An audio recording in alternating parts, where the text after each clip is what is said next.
That's it, ladies and gentlemen, boys and girls. We are going to go knock. We're back on the knocking routine. I'm going to share real quick.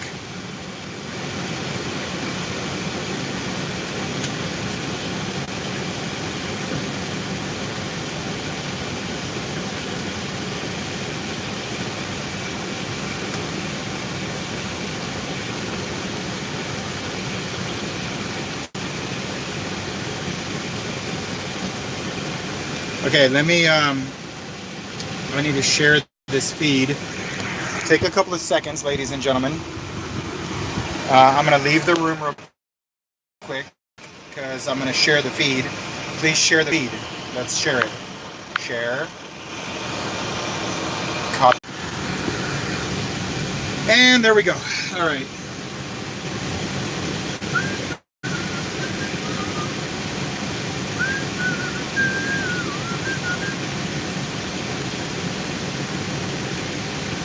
All right, let's rock and roll. A second here.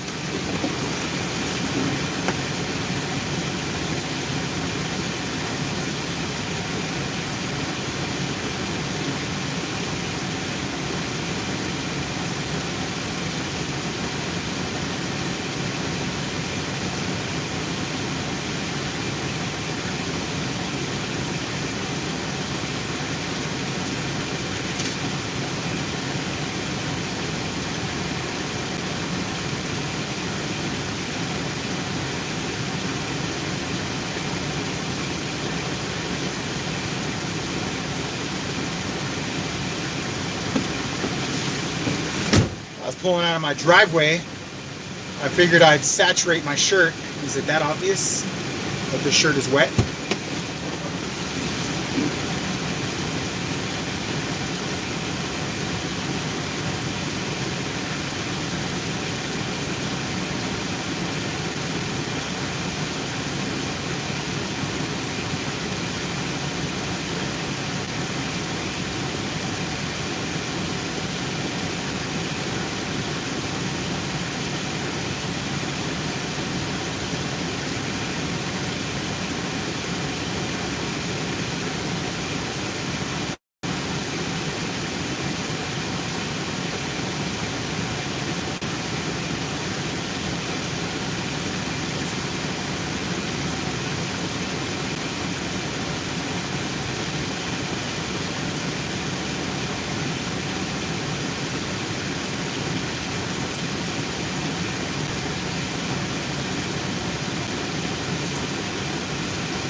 That's the beauty of these golf shirts. You can get them saturated and they evaporate rather nicely. You might think I'm crazy, but trust me, this is a pro tip. Wet that shirt. It is going to get hot. And I'm done with my pro tips. Let's go hit the streets. I got all my propaganda. Got my headset. Got some podcasts lined up. Got the market territory that I'm interested in prospecting. It is 3:30 Pacific. Peak of the sun is about 85 degrees, which is kind of suck. My threshold is usually about 80, so it's going to be hot. I usually like to bring a wet. What I'll do is I'll take a water bottle, frozen water bottle, wrap it, and put this in my bag. So when it sweats, you know, the condensation starts leaking off of it. It creates a very cool towel. The thing is that if you're in a hot territory, if the market is hot, if your market is hot, it's a battle to try to stay cool. I mean, a real battle to try to keep your body temperature regulated without overheating. it's a real struggle. So,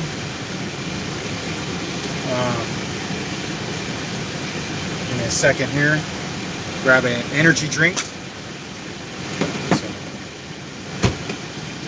Energy drink.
I always wonder, like, when I leave my car running and it's live on the internet, could you imagine the surprise if someone tried to steal my car and they're like running away, and all of a sudden they look up and they're like, what's this?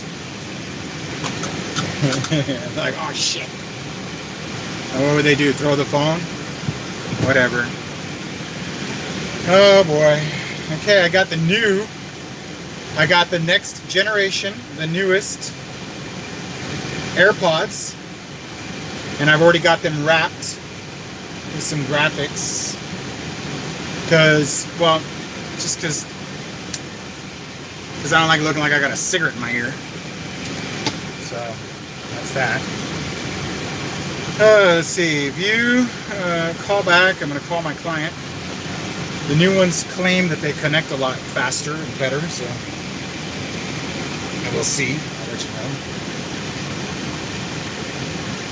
Hey, it's James. How are you? Yeah. Well, I haven't heard from the other person. I think, no. Well, no. But the first lady actually called me.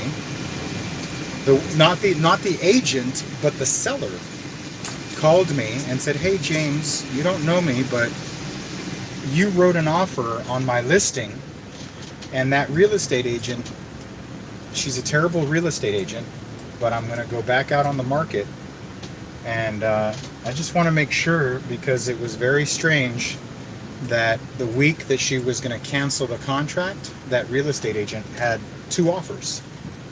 And I said, yes, my offer was legitimate, but now what are you going to do? And she said, well, I'm putting it back out on the market.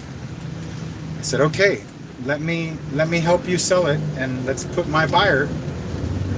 She said, well, I'm not coming down from the price. I said, okay, never mind.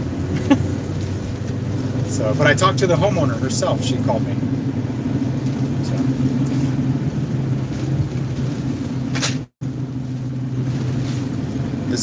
The second one has not responded to the offer. I'll call her again right now. I texted her this morning to see if she'll get back to me. You know, I'll be honest with you. When I get offers that are that low from Ogler, but we never respond. It's just, you know, for them it's an insult. So they don't even think it's a real offer unless it's 10% below the market, you know. But 30% below the market, they think you're kidding.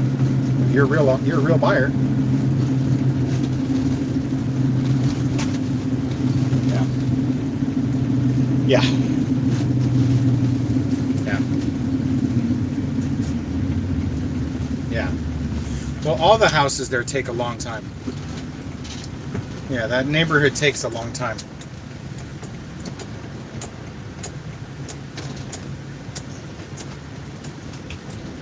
Uh-huh.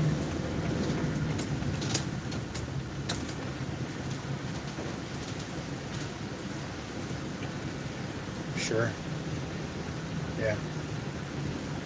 Yeah. Yeah.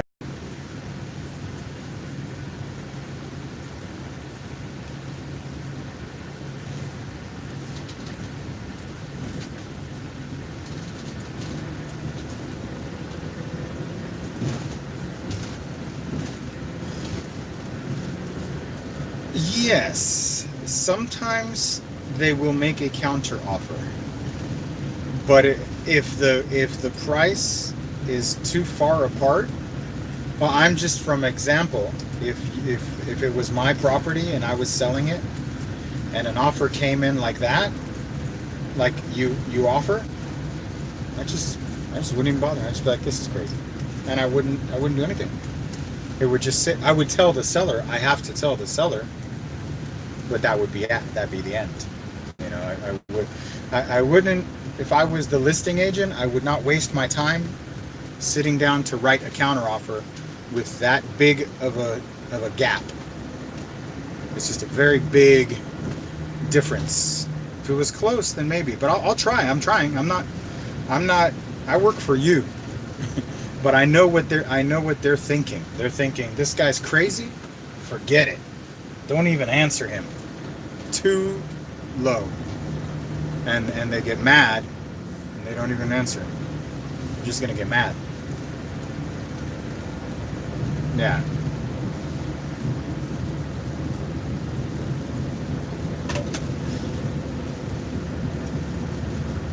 Yeah. If they don't have to sell, then they don't negotiate. If they don't have to sell, they don't negotiate. That's all. We just keep looking for someone who has to sell. So if this lady doesn't answer, what's next? Who do you want next?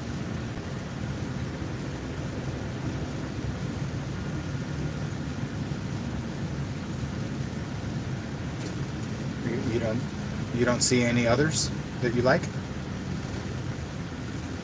Okay. You don't like any other house? Just these two?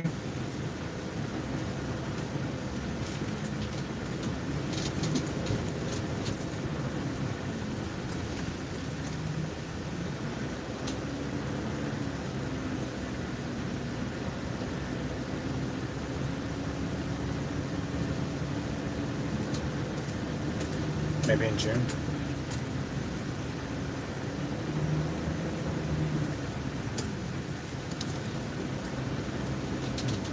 Right, right.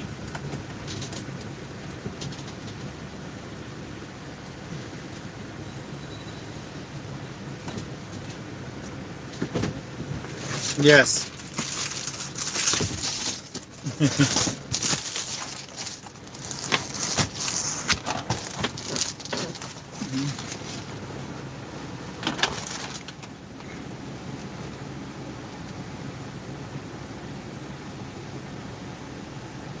I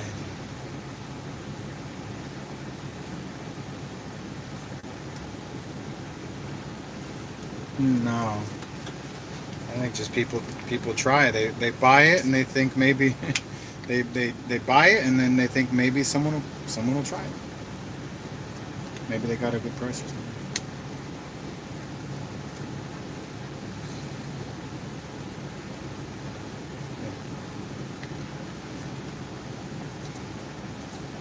Yeah.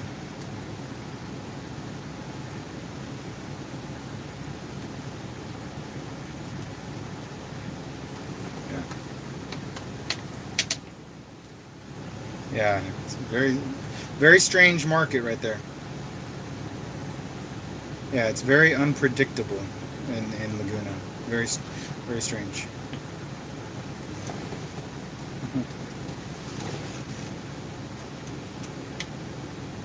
Yeah.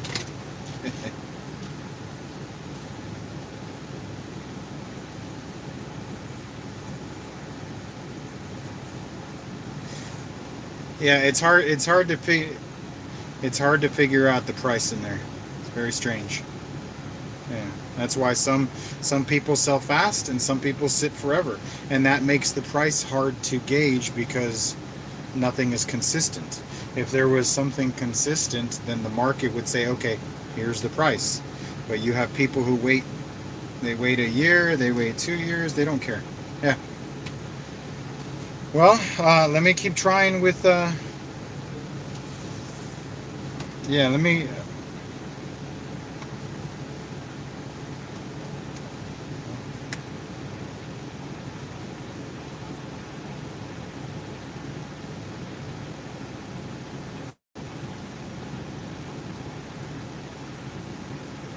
mhm. Mm, yeah.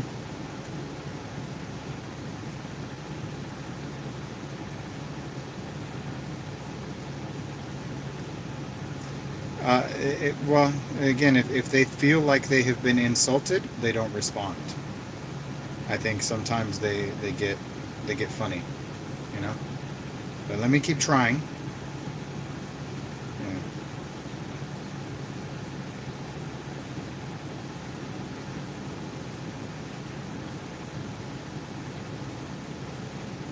Yeah, yeah,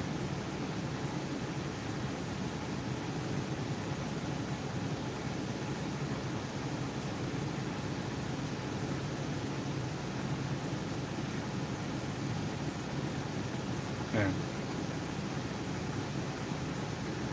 yeah, yeah. Well, let me try her again. I called her last night. I called her this morning. I'll call her again right now and see if I can reach her, and I'll get right back with you if I can get any answers. Okay? Yeah. Well, yeah. That's what I do. I will get right back with you. Yes. Thank you, though. I will keep trying. All right. Bye bye.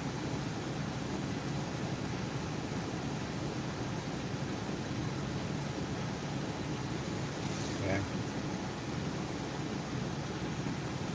Yeah.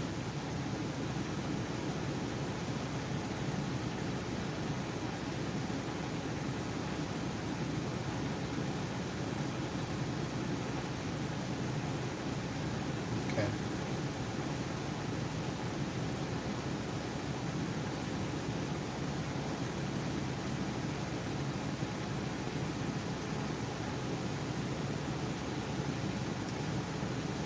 Yeah.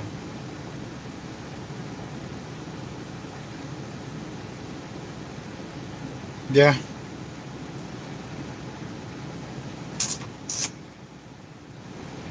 Yeah. Just people do whatever. Yeah. Let me see. I'm looking here. Yeah, I have another email. My wife also is reaching out to her, and at 1 o'clock, she sent an email too. Let me see.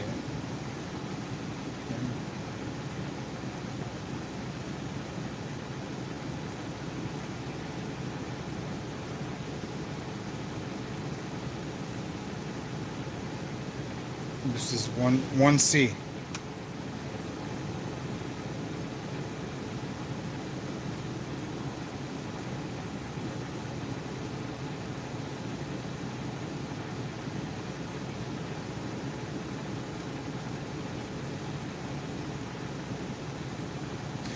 Well, I mean, 10% is, 10-15% below the asking is the limit before you make before you make someone mad.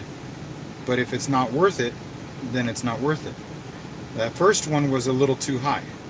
That they're asking too much. Uh, this 1C, yeah, it needs work, but it's, I think it's a good price. So,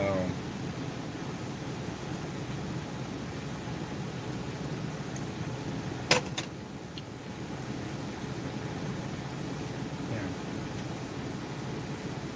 Okay. Well, I just,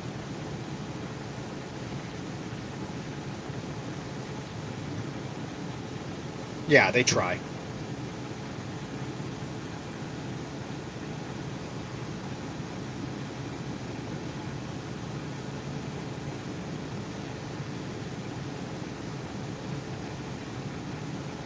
Yeah.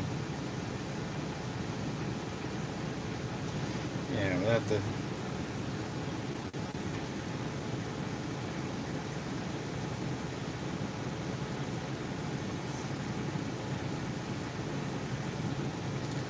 yeah, and well, they try. Well, they try. That's the difference. No, some people.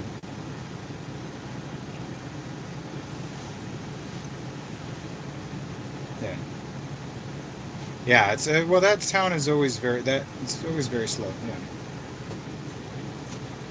Yeah.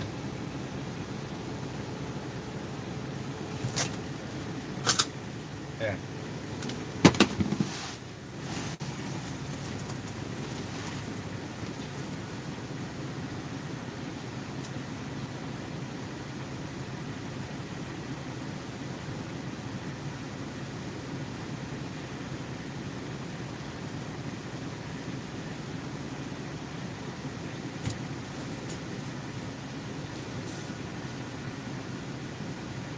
Well, let me keep trying to reach her.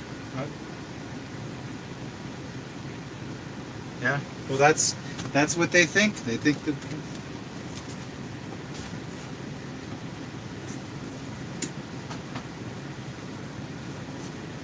Yeah.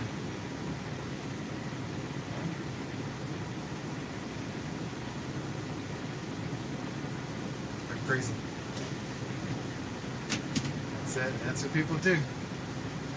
Well, they again, if they don't have to sell, they put whatever price they want. That's the way it works. No motivation, no negotiation. Yeah. Yeah. Oh, I don't know.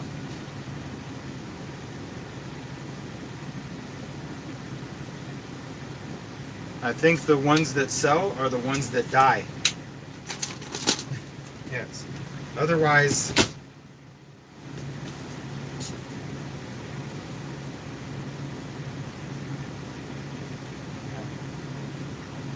well, let me call her again right now and see what's going on. Why, maybe we can get her to make a counter offer. But like I said, very, very few agents make a counter offer when the price is like that. I know, I get listings, and if somebody writes an offer 20%, 30% below the asking price, I do not make a counter offer. I give it to the seller says no, and that's it. We won't waste our time making a counter offer. We don't think you're.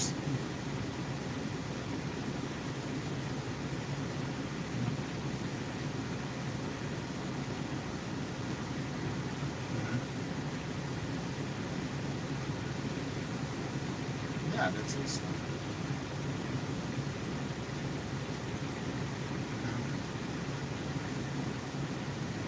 Mm-hmm.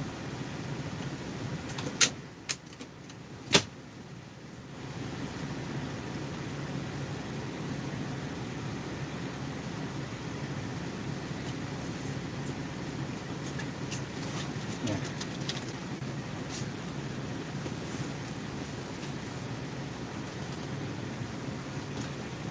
Really? They don't play a game?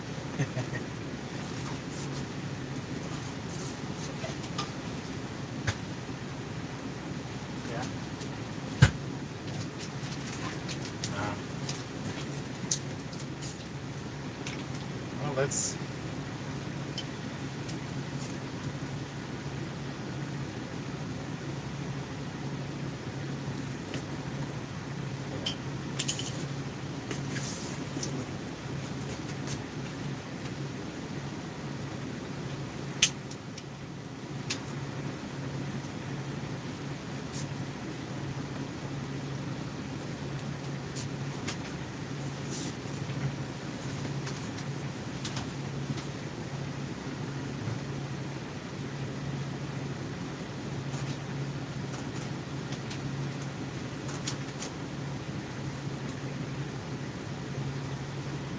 know, I'm giving you everything that's in the market.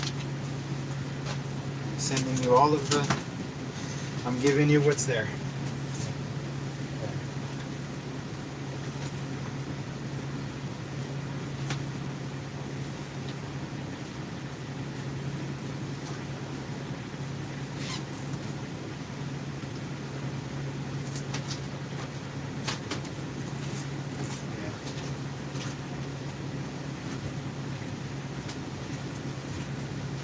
Yeah.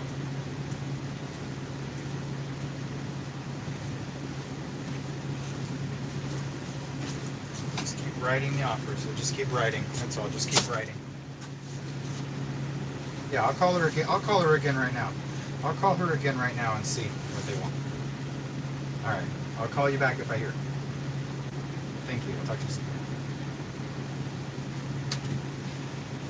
So, ladies and gentlemen, that was a buyer of mine who insists on writing frivolous offers. What do you do when a buyer wants to write terrible offers? Like the house is listed for $300,000, he writes it for $200,000. If the house is listed for $400,000, he writes it for $300,000. And he's like, "Why don't they want to negotiate?" I'm like, "You're like so far from the target that like if somebody wrote an offer, you know, on my $400,000 property and they wrote it for $300,000, I would tell the seller and the seller would say no, and I would say, okay, let's keep looking. I would not turn around and say, let's counteroffer. I'd be like, this is stupid. There's no way that the buyer is gonna come up even $50,000. What are they thinking? I understand they want to meet halfway, but when halfway is when the offer is 30% below below the asking, buyers are not going to come up another 15%.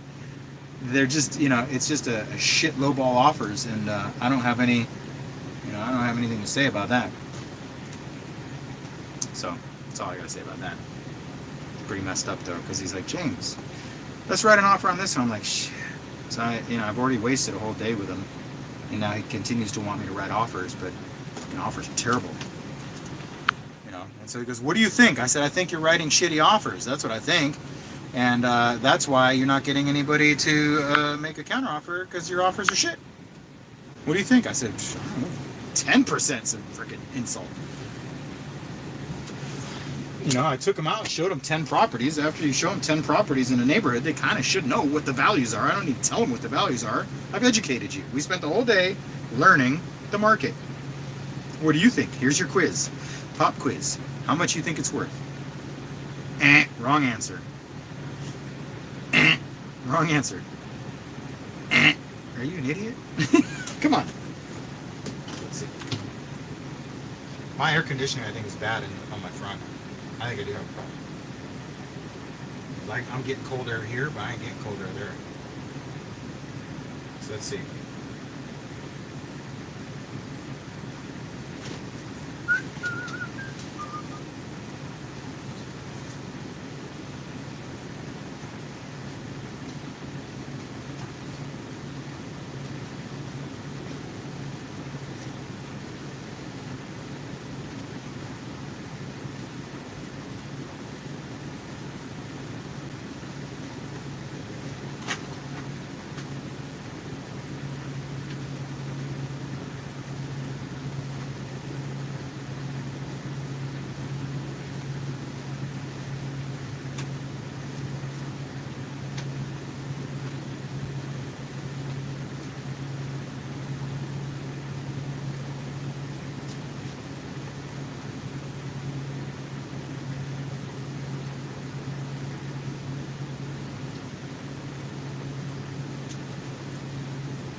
Hey, it's James Festini, Century 21.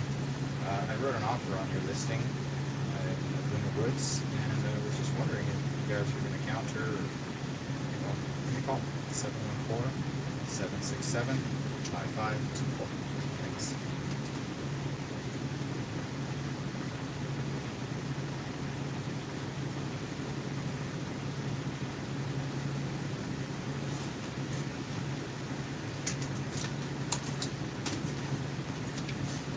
Hey, how come, have we not heard anything back from Mr. Kim called me. He's like, "Hey, have you heard anything?" I'm like, "No, I know. I said, we've tried to reach them. He goes, well, why do you think they don't want to negotiate? I go, the gap is, I go, if you wrote an offer 10, I go, if you were to offer 20% below or 30% below my listing, you wouldn't hear from me either.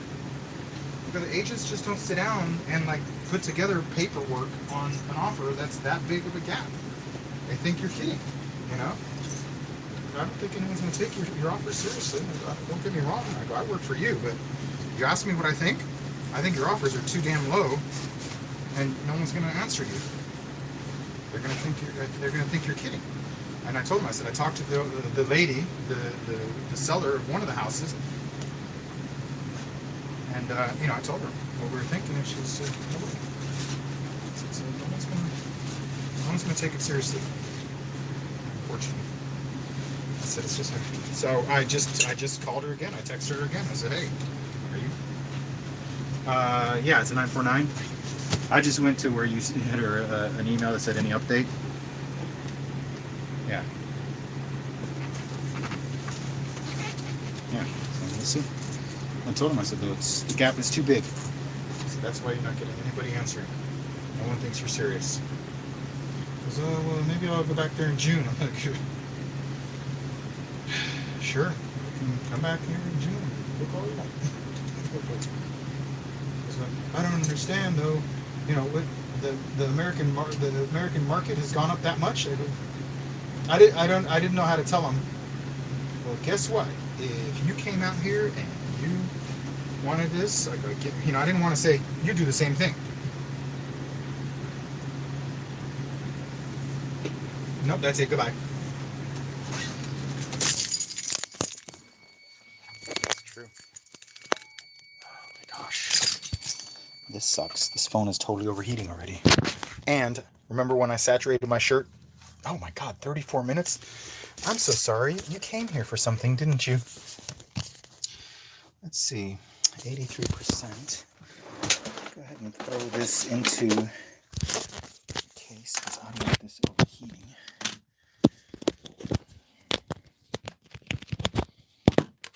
That's exactly what's going to happen to this phone. It's going to overheat.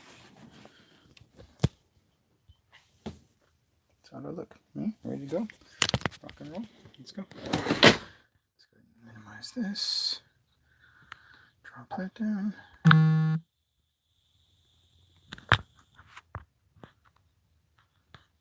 Drop down the color here. Adaptive brightness. That's right. Show control on top. Done. Done. And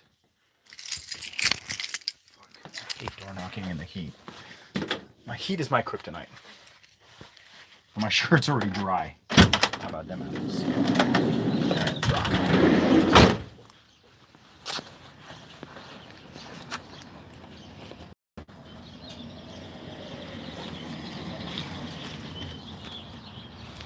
Here's something for that ass. There's a door. I knocked on this door 6 months ago. And there's a sign in the front yard. It's like, what the hell? How the hell did I lose that?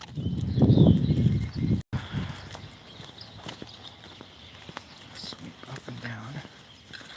So what I'll do is I'm going to sweep up and down all the way to the bottom and then shut and come back. That ought to be a good, long, slow distance.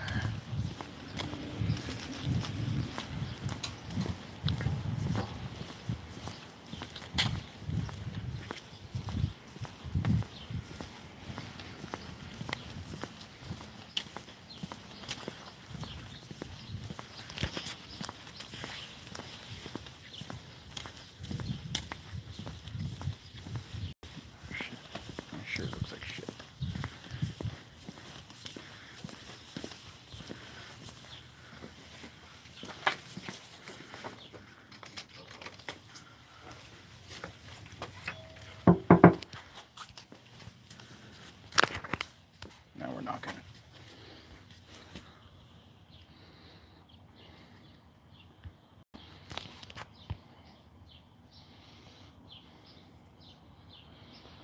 That second door in.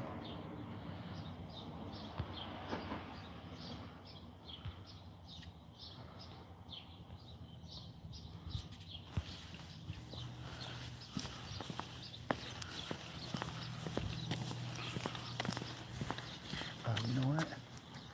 I should just knock. There we go.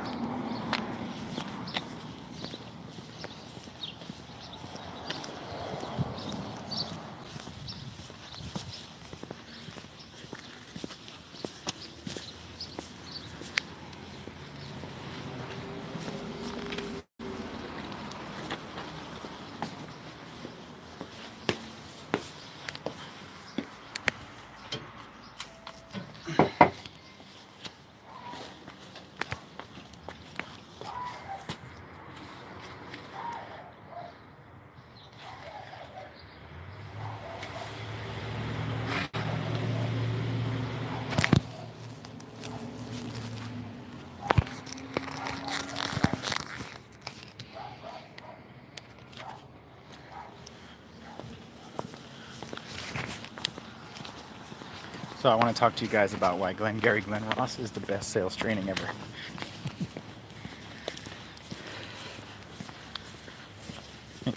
Because I know I follow my competitions. Let's see what we got here. 710. 710 to 688. What the hell does that mean? Why do people do this? This makes no sense. They put a price range on it. It makes no sense. Like, we're going to offer this price between the price of 710 and 688. You pick one. What buyers are like, well, you know, let's offer them that 40,000 higher. That's good. I don't want to lose this. Let's just offer them the higher price. Really?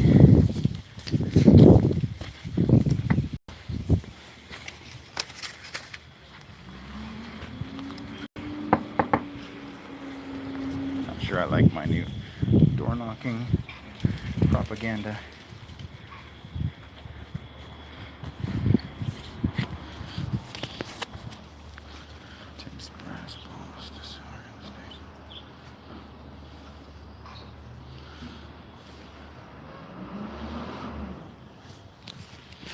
You gotta get in the rhythm.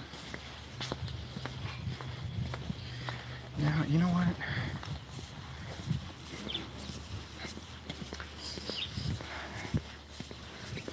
I think I'm not a fan of, it's not hot enough to carry this big bag yet. I think I could do it without the,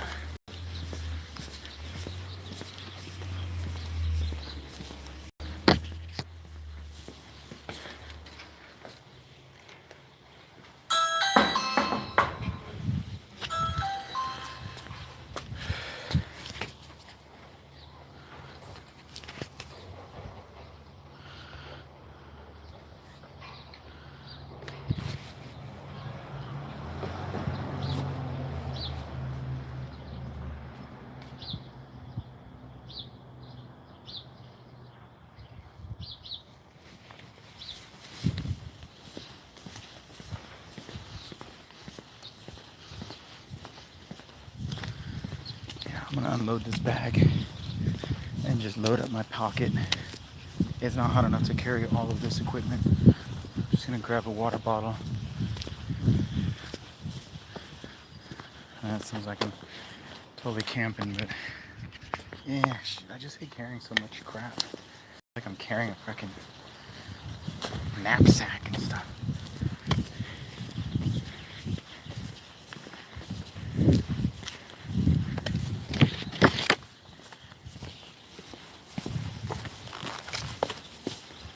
Excuse me. Excuse me, sir. Hey, I'm James with Century 21. Just wondering if you were thinking of selling your house. I don't think so. We're going to sell it. Okay. Well, thank you. Okay. Have a nice day. You're putting everything, so I don't think so. ¿No tienes algún deseo o estás pensando vender? No, no creo que la Okay. venda. Bueno, gracias. Te va bien. Ándale, cabrón.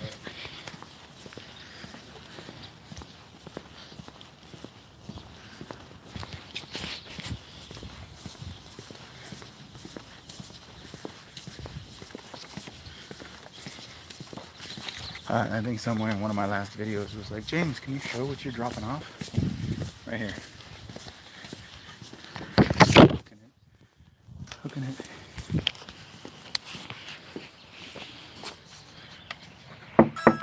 Oh, yeah. I hate being a troll.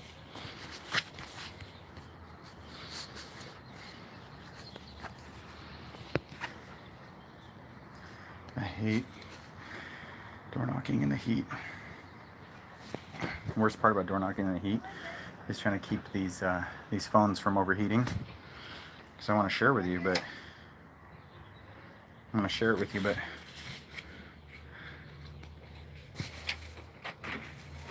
Hello, I'm James with Century 21. Just wondering if you might be interested in selling your house. No, thanks. Thank you for your time. Have a nice day.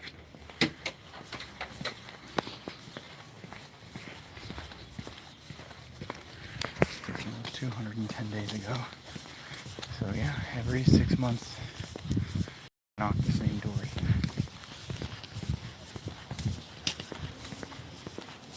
You dig? Every 6 months.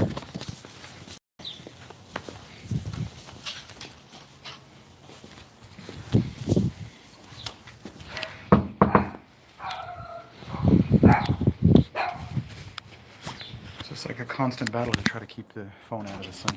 Hi, I'm James with Century 21. Just wondering if you might be interested in selling your house. Nope, we moved in just a couple years ago. Oh, thanks for your time. Thank you. Have a good day.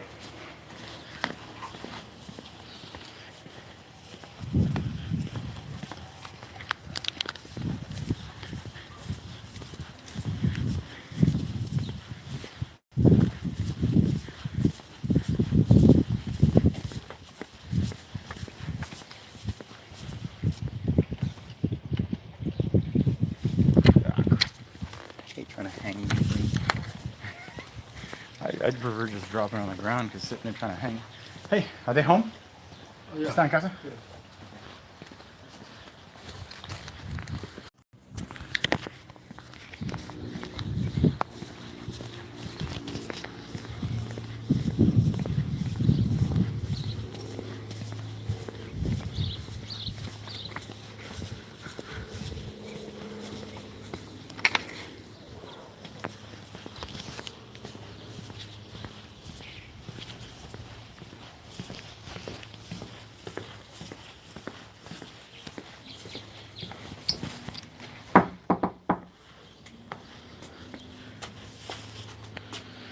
How you guys doing?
Hi, I'm James with Century 21. Yeah? Just wondering if you might be interested in selling your house. Nope.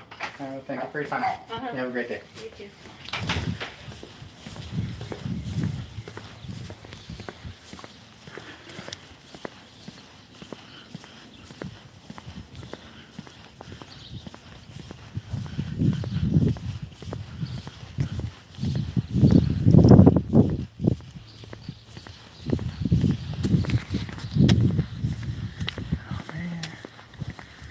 On this whole neighborhood 6 months ago, and now there's 2 signs in the neighborhood.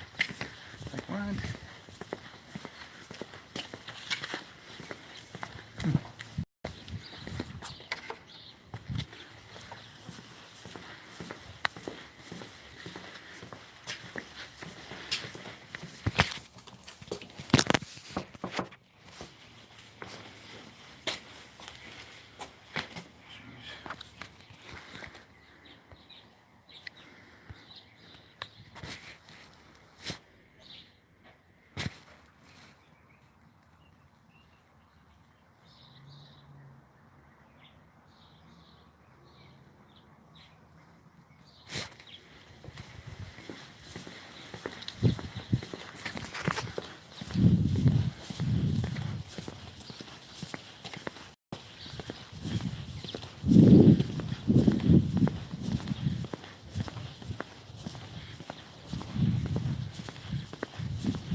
Oh, excuse me.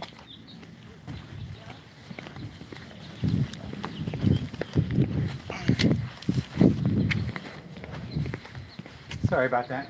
I'm James with Century 21. Just wondering if you might be interested in selling your house. Nope, I've been here 50 years. 50 years, wow. So, You're an original owner then, I take I it. am. This, by any chance, I think we talked before. You didn't by any chance hold on to the original brochures from when it was built, did you? I know some of these are called Exposition Troy Homes by Yeah. Troy, and other ones are This called was the Troy Monterey, Homes. I think. Did you by any chance keep that I could photograph those? I'll tell you what, let me leave my card if you I happen did to stumble have on it for this. a number of years, and I did get it out fairly recently, and then I couldn't find it again. But Well, I'm James. if I do, I'll call you. Yeah, please do. I Yeah. collect those, and well, I live over by St. Martin's, but I've got a okay. pretty good collection. Good. And I have the ones down that way, and I had the ones along Kingsbriar, but there's this weird pocket where like each one's kind of different. So, Yeah. is this Expo Homes? Troy Home. Troy Homes. Right. Okay, because there's one little segment here that's called Exposition Homes by Okay, Troy Estates. Oh, I'm not aware of the word exposition. Yeah, and they call them It is. Expo. It's right there on the big brochure on the front of this. Well, about 6 or 7 streets down on the Yeah. cul-de-sacs. Yeah, it's a big I know. gold Before brochure. we moved here, I also called, and the mayor's office sent me a booklet on Yorba Linda, Mhm. and that was interesting too. So they're together somewhere. But right now, I am sort of in the middle of going through closets and things. So If you give have me a a style, while, you but make I my will. day. Just to photograph them I is will. is enough. Let me see here. I know I wrote down the names as I was going through here, but yeah, oddly enough, the Ridgewood, and as it loops down Brook Hill, it's a different builder. So like this little street right yeah. here, Right. but then the cul-de-sacs are the ones that are Expo Homes. I see. Yeah. I don't have them yet for this one. You make my day. We were the first one that moved into this part of the Troy tract, And they called it Troy Homes. Troy Homes. Okay. But Jack and I were the first, and in this group. Wow. And then a lady who used to live across there was, I think, second, and down here, the house after this one, they were another Muckenthalers, another original. Oh my gosh, yeah, Muckenthaler, like the museum. Yeah. So you're saying which ones? The bigger ones behind you? No, just this house and then one more. They're still there. The Muckenthalers? Yeah. So. Wow. And so the original owners? Yeah. Wow. I had a girlfriend who worked at the Muck. Oh, long really? time Yeah. ago. We used to go to that building down there. Yeah, I've been there many times. How funny. Okay. Well, I'm James, by the way. What's your name? Sheila. Sheila. Pleasure Yeah. meeting you. You too. Yeah, if you have them, you make my day. I just want to take a picture of them. I will try, but it won't be within. Nah, take your time. It's I've been waiting for a long time. I can keep waiting. Okay. Have a wonderful day, though. Take care.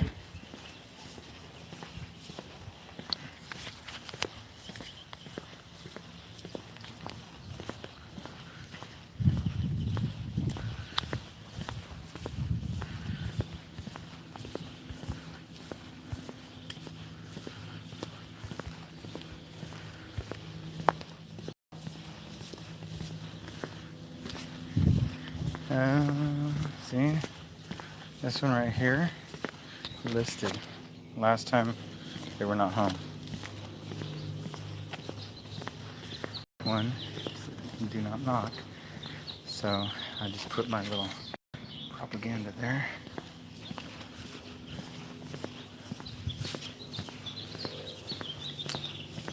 Do not knock. Yes. Save.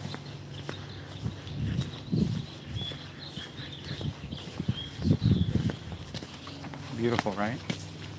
You guys like my style?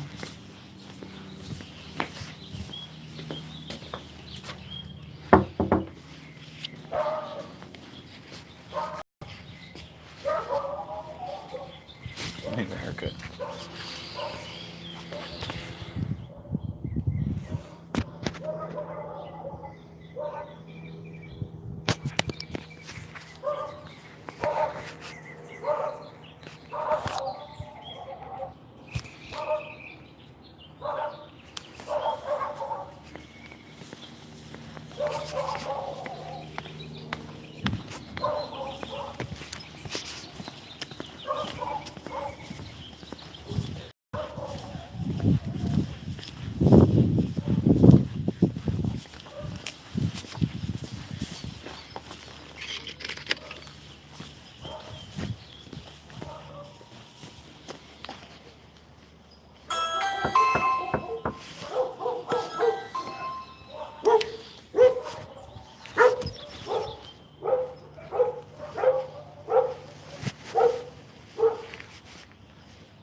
Hi,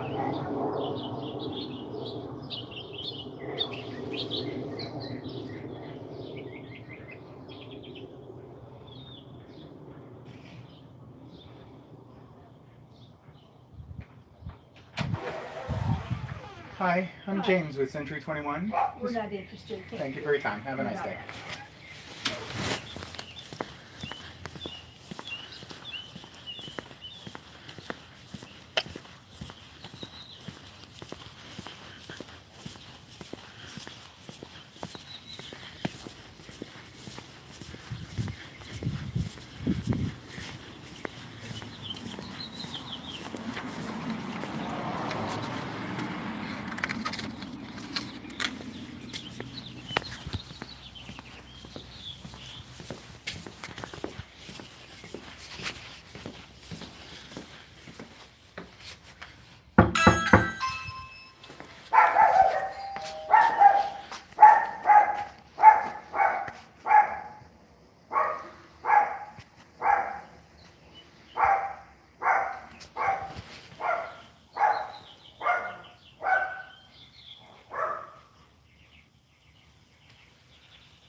Yes, my name is James. I'm with Century 21 Real Estate. I was just wondering if you might be interested in selling your house. Thanks for your time. Have a good day.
Hey, I'm James with Century 21. Just wondering if you might be interested in selling your house.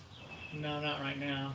You think maybe later down the road you'd reconsider? Maybe We can't figure out where to move. I mean, we're contemplating on moving, but we don't know. We've been doing this for years. We cannot figure out where to go. That's the tough part about living and working here. This is paradise, man. It is. It's a very nice place to live. Yeah. Most people want to get out of California. And I just want to get out of California. I'm tired of all the politics, and I'm tired of why do we pay so the highest prices in gas anywhere in the United States. Yeah, I drive a big Sprinter, and it's a diesel. I bought it when diesel was 2 years ago, $2, and I just went past the gas station. It's $4.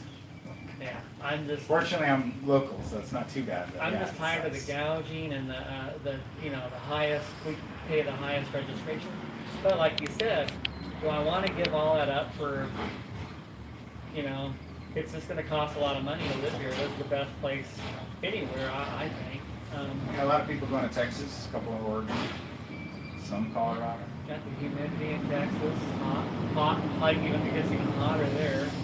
I've never been there, but I can imagine. That's just what I heard. I've never lived in Texas. I only imagine bigger bugs. I think that might be. I heard the humidity gets pretty high there. I lived in Peru for a while. I was born there, and then I went back there for my senior year of high school, and that's like a sauna. Yeah. I know. I have a friend that went on a mission there. It's a nice place to visit, but I definitely didn't like the mission there. No, I'm good here. I grew up in Placentia. He said it was like living on the moon. Yeah, it's a lot like Mexico.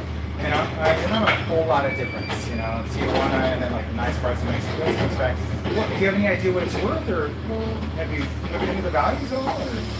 I know it's in the 700 area. I don't know. Like I said, I'm not ready to go right yet. Okay. I still have a few years to go. Well, would it be okay if maybe I could email you comps, keep you posted on what's happening in the neighborhood? I number won't go stuff? with a realtor, just to let you know. Right off. Do it yourself? I have a friend that he only charges 1.5%, so it's hard to beat that. Yeah, it's hard to beat that. So what, he does like 1.5% for his transaction and then That's it. offers He 2.5 to We had to buyers? sell 2 houses that her dad passed away, and he sold both of them with no problem. He was just very easygoing. Around here? Is the neighbor around here? Yeah, he's a friend of ours. Okay. Alright. Well, no problem, no problem. I mean, you I don't gotta want be to get your competitive. hopes up. Don't worry about it, don't worry Or about have it. you spin your Well, I left my information on your doorknob. Should anything change, Oh. there's some comps and stuff that's happening in the neighborhood. No, hold on to it, man. I need to see what that is. Okay. Yeah, I know.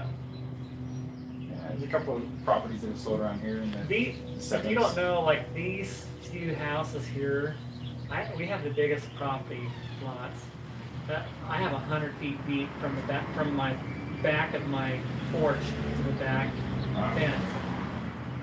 We have the biggest property, so I think that should be worth something. Sure. Compared to all the other houses around here that have short backyards.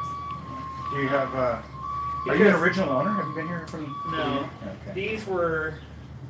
These houses right here were the model homes, so I think that was what they were trying to have a selling point. But these big backyards, Yeah, it's very different. I know that like here down this street and left on Ridgeview are different than the little cul-de-sacs. Because I collect the original brochures from the builders, oh really? and I think have a was pretty it impressive collection. Was it McCarthy? McCarthy Sant is the name of this builder right here, but they're called Troy Homes. But the ones in the cul-de-sac are called Exposition Homes by Troy Estates, McCarthy Sant. Kind of a weird mixed bag. There's like 3 builders just in here, and then right there, that's the country club or country club lane. I got those brochures. Like I said, man, I'm like the Indiana Jones of getting the original brochures. But this little pocket right here, I just talked to an original owner on Ridgeview, and she said she'll try to find them. And if I do, it's like, for me, it's exciting, kind of dorky, but. And I heard that when they were building the houses, it was the union labor. We went on strike and they hired scabs to do the work, which I believe because I found so many ridiculous things. Really? Yeah, like a protective plate that's supposed to protect. It's supposed to protect the plumbing. Uh-huh. Actually hit it and pounded it into the ABS drain pipe and cracked it. And it was that way for years, and I don't know why all of a sudden when I started digging into it, I go, what the heck? Well, I just sold a place on Kingsbriar at the bottom, and they were original owners, and it was the kids who were selling it for their mother, and they said that when they moved there, the reason it was called Troy Homes is that the students from Troy High School were a part of helping build the places.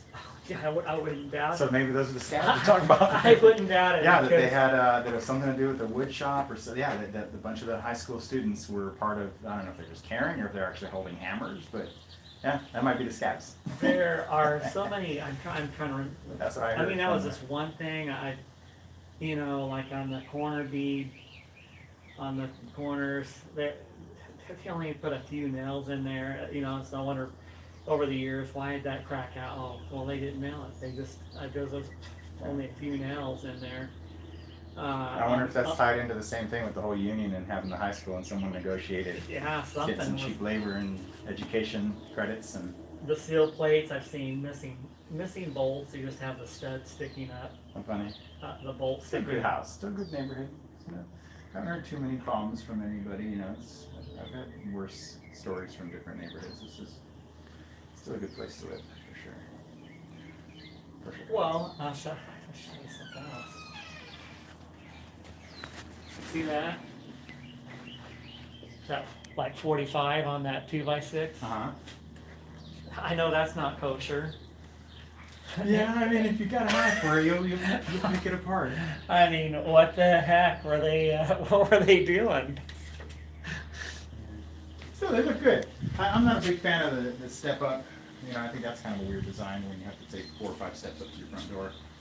But there's 2 or 3 neighborhoods in York Linda that do that. And it's just, them look good. And then there's other ones that the front door you have to walk up and like go to the side. I think kind of like that one where you have to. Their front door is not at the front. You have to kind of almost feels like you're walking into the side of their garage or something. I think that's really cool design. I have not done anything to my house in 20 years. When I first moved in here 25 years ago, I did a whole bunch of stuff, and I haven't done anything since then. So like my kitchen, my bath, I never did upgrade my master bedroom bath or the bedroom itself. A lot of things that I got to get done. Well, if you're making a move, now's the stucco, time. I don't like Market's this, pretty good. the stucco needs to be redone. I don't like the rough stucco. So what do you think it's worth as it is versus fixed up? Because I mean, my house is in really good shape, other than, but I don't know. I think it's probably, you have a 5-bedroom here. yeah, I This just is- grabbed this little track right here, This is 4 all bed, the way down to bottom of, 4-bedroom, this is, Fairmont dips behind the park. These are all kind of in that 600 to 800 window. I don't know what kind of shape these are in. These other houses. This is 4-bedroom, 2-bath. How many square feet? This is 1,600 square Hmm. feet. I see this one's 17. But like I said, I have the bigger lot, so I Right. don't. I mean, I have 100 feet from my back of my Good size porch all lot. the way back. Yeah, not very common in. It's pretty nice. I used to, when I first moved in here, I had a motorcycle Just cruising around back there. cruising back there. Yeah. I have fruit Nice trees, stuff. and I just took out 2 big, huge palms. I didn't like doing that because that really added a lot to the, right there. Well, if you do start considering it, at least give me a holler. I do work in the area, and I do usually have buyers. I mean, regardless of whether you got the discount or whatever, I might just have a buyer to put it together and be done with it instead of sticking it on the marketplace and photography and all that stuff. And single story is pretty popular. And I do have a database of people who are always on the hunt, so it doesn't hurt to save yourself time if they're willing to pay your price. Yeah, we're thinking of, St. George is one place that we're thinking of. I visited there once. I took an RV trip. And yeah, St. George is one of those memorable, wow. Now, Sweet. I had never really thought too much of St. George until we stayed in a place called what was it called? Something something. But it was Mine was all RV, so I would know it's right through. We went right there and went through Zion, and I had only been on the Yeah. front part. I had Right. never went back, and we went back. So we stayed at this place. It was like well, they were homes, but they were renting out these, not rent, or I don't know. They were like this one, kind of like a club. They had a clubhouse. They had a spa. They had a swimming pool and all this stuff going on. But it was really, they were beautiful homes, and I mean it was really great deals. go check it out. But it was absolutely beautiful. On the, when you get away from the freeway on the other side of there, I mean it was gorgeous. Yeah, you get the Four Seasons. Yeah, that was one of the stops where I was like, wow, this is really nice. It's St. George. And it was summer, so I didn't really get to see all of the beauty, but it's gorgeous. It gets pretty hot there. It's like everywhere.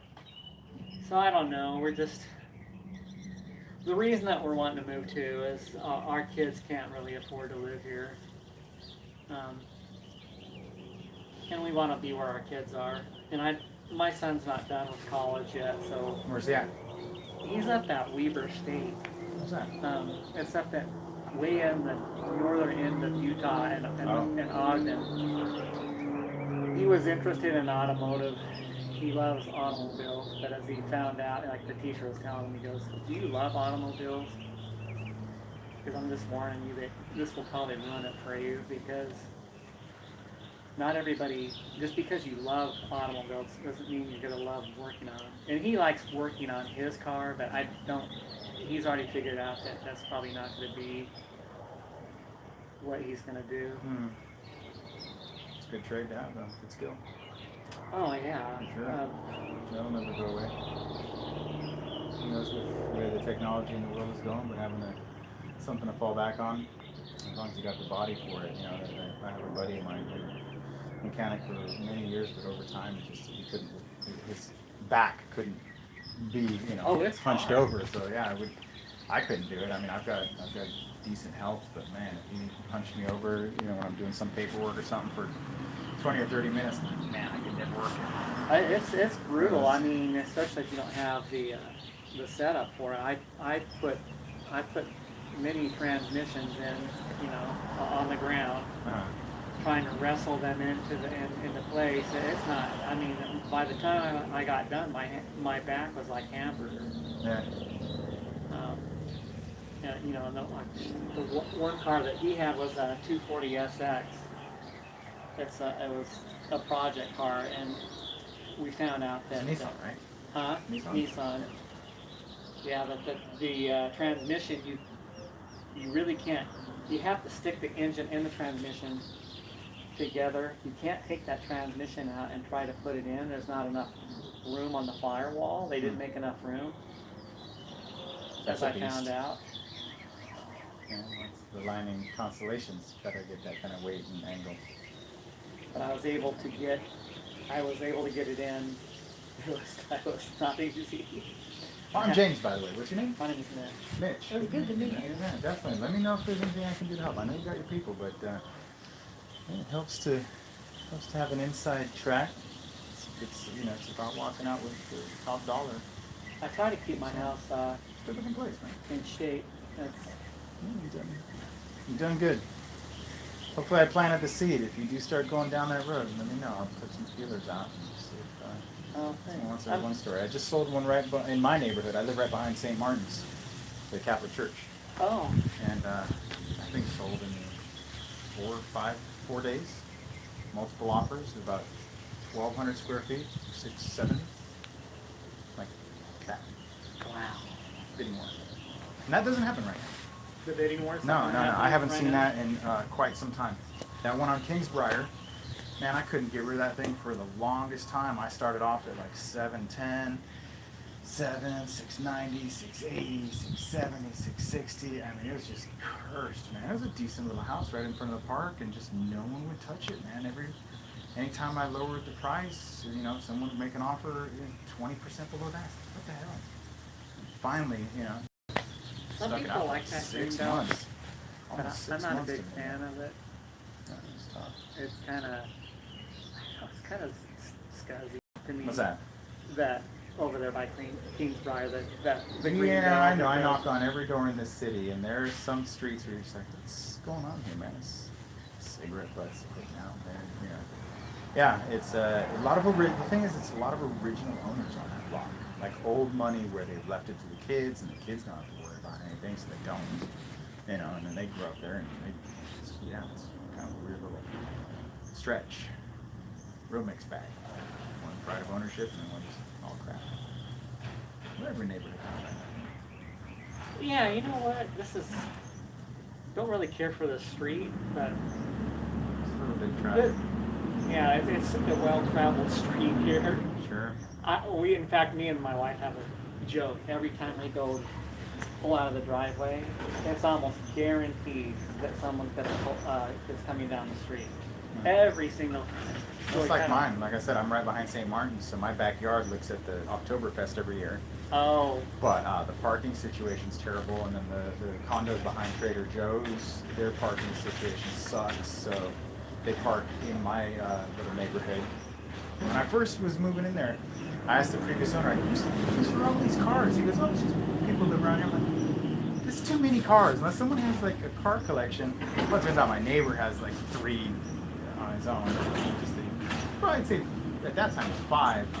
But he collects, you know, some classics and decent cars. But yeah, it's the condos across the street. So you see them after work, they'll park there and then run across the street, park there and across the street. I'm worried about that Proposition 13 because they're talking about doing away with that. It can't happen. That's gonna that's gonna be death for me. What will you do? I will have to, because that's, I can't see paying those kind of property taxes, which would probably be, if they do away with it, it would probably be Yeah, I love California, but seriously, if it if it wasn't me having to start all over again, that's when this is 93. When you relocate, yeah, yeah. When you relocate as a real estate agent, it's start all over again. Yeah. He's been around all day today. He's looking for a home, I know that. It's not on my arm. He keeps on looking for a hole so he can start his family. Nice. I hate those things. Yeah, they're pretty gnarly. When my son was about 3 years They old. bite, right? They don't sting. They bite. No, they sting. Oh, they sting. And they don't lose their stinger, so they can just keep on stinging you. Damn. My son, when he was 3 years old, he got stung several times on the back. By one of those? Yeah, and Is that poison, so it swells too? Or no? he had a pretty, he had a pretty good immune system. So I got a son who's allergic, so. my nephew grabbed a hold of him and said, "What's wrong with you?" And he was trying to get it, and he couldn't get the bee off of his neck because he had his arms. Yeah, this thing's like large olives. They're nasty. All right, Mitch. Hotter than heck out here. Yeah, it's heating up, man. No, it's okay. It's for me. Sorry to have you standing out here. It gets me get my exercise. I get to work off my winter coat, meet the neighborhood. Sometimes I get lucky. It's all good. But yeah, let me know if there's anything I can do. James, nice talking to you. You're a nice guy. If I didn't have somebody already, I would. Tell a friend, man. All right. You have a great day, though. You too. See you around town.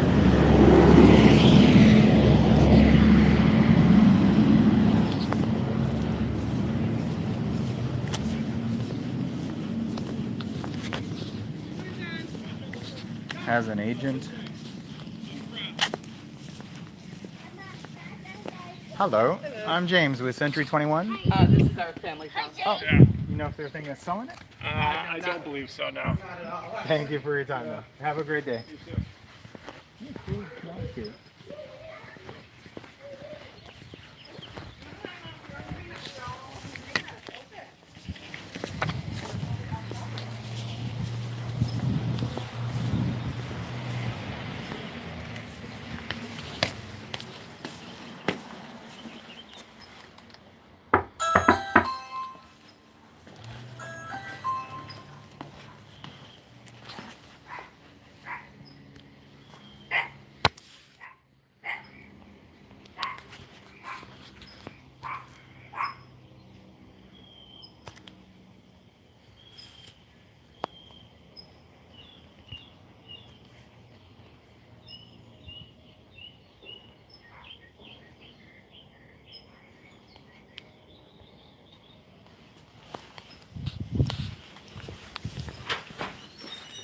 Oh, hi, I'm James with Century 21. Just wondering if you might be interested in selling your house? No. Well, thank you for your time, though. Have a great day.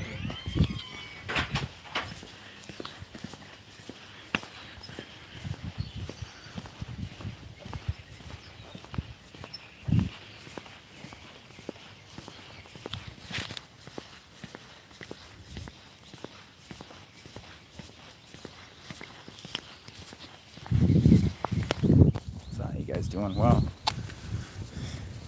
All right, let's see. Oh, I've been waiting to cross this side of the street so I don't have to stand in the sun. Thank goodness. Okay, I see you guys are chatting. Let's see. All right. Wow. Okay, how does almost every home have the same doorbell sound? Send him to Las Vegas and refer to me. 1.5% commission. Yeah, that's stupid. Discount brokers. This dude is yapping away and wasting his time. He's already got another discount realtor in mind.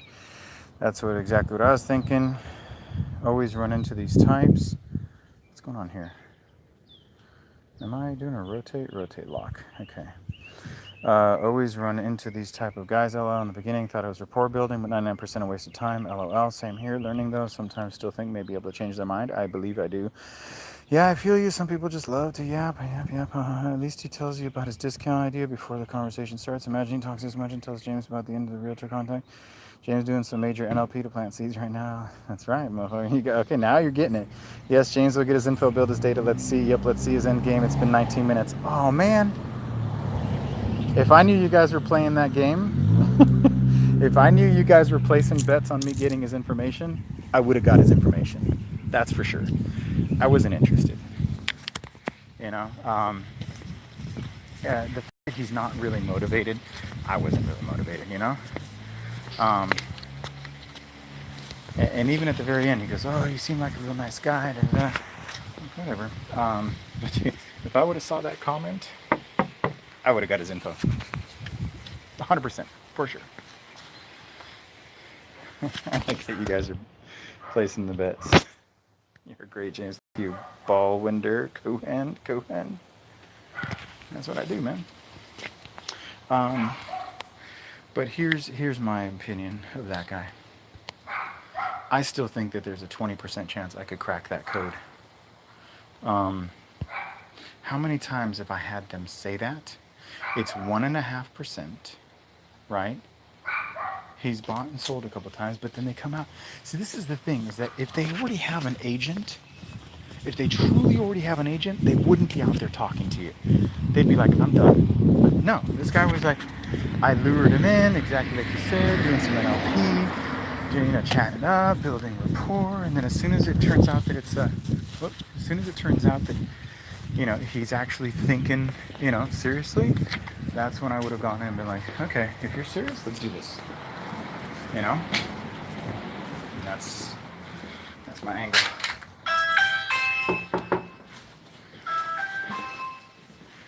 So, you are great. Hi, I'm James with Century 21. Just wondering if you might be interested in selling your house. Thank you for your time. You have a good day. Oh, hey. You left your car door open. I don't know. My daughter's out there. All right, cool. Thanks. Have a good day.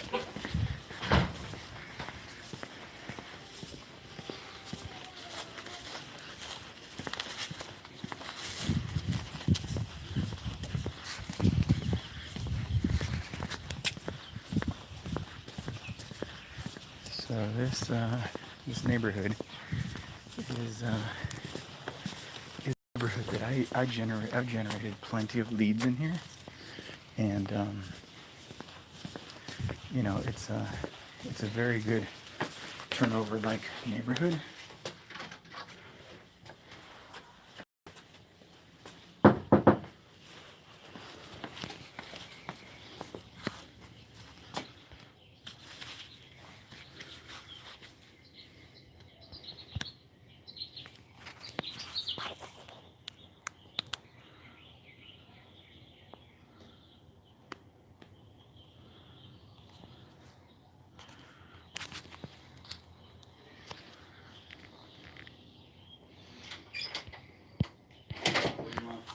Hi, I'm James with Century 21. How you doing, James? Good, how you doing? Pretty good. Good. I was just wondering if you might be interested in selling your house. You know what? We rent. Oh, that's all right. Have you considered buying around here at all, or no? Down that road? No, not right now. Anyways. All right. Well, thank you for your time, though. Okay. You have a great day. Take care. Bye-bye.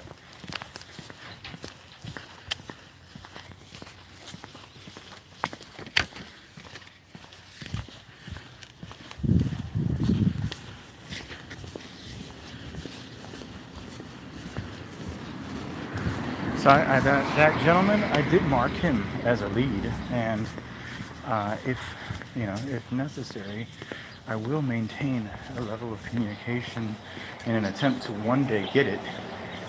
But for right now, he's my agent. You know what I mean?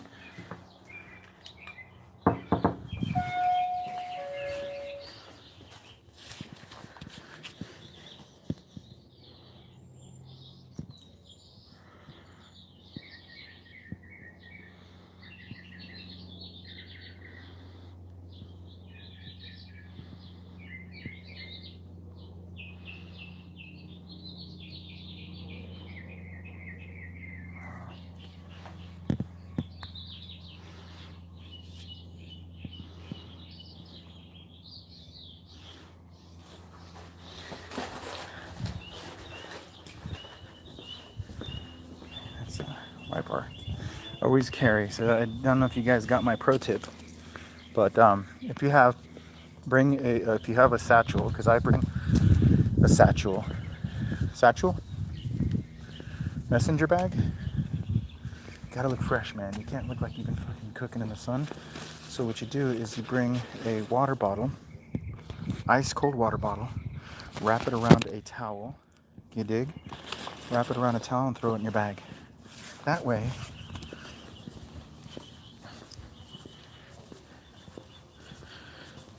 no, don't use that as an excuse, guys. It doesn't work that way.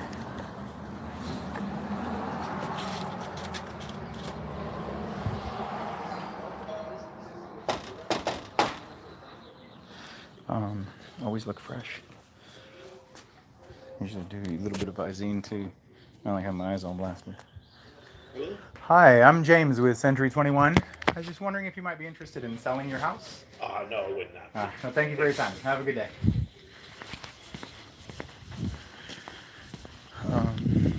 So what you do is you get the water bottle, frozen water bottle, throw it in your bag, wrap it up with a towel, and so you will have a nice, fresh, cold towel to wipe your face off. I mean, this is like, you should not look like you've been sweating in the sun all day. And then the cold water bottle, you know, you drink out of that and freshness, refreshing.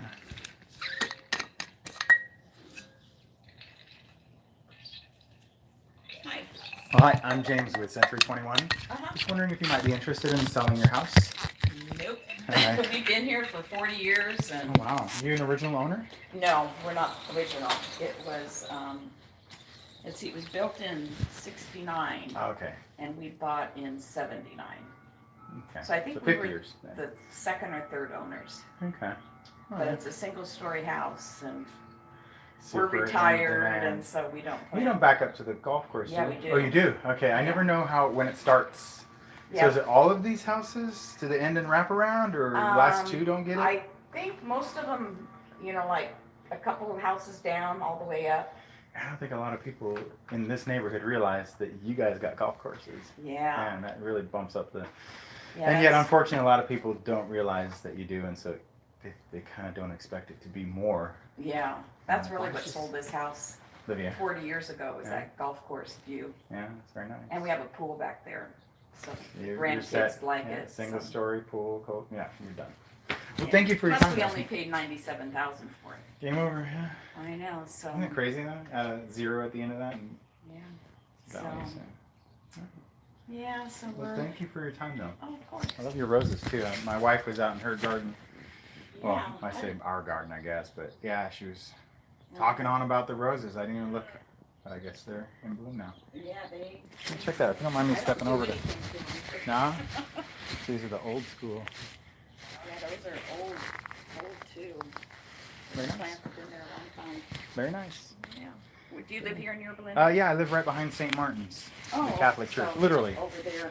literally behind St. Martin's. Like when they do the Oktoberfest, my barbecue looks at the Oh. light. I live right next to the pastor. You know, he's got a little staircase. yeah. He's Right. my neighbor. Oh, very Yeah, nice. it's a great place to live. I grew up out here. I met my wife out here. My kids are going through the school system. So Yeah.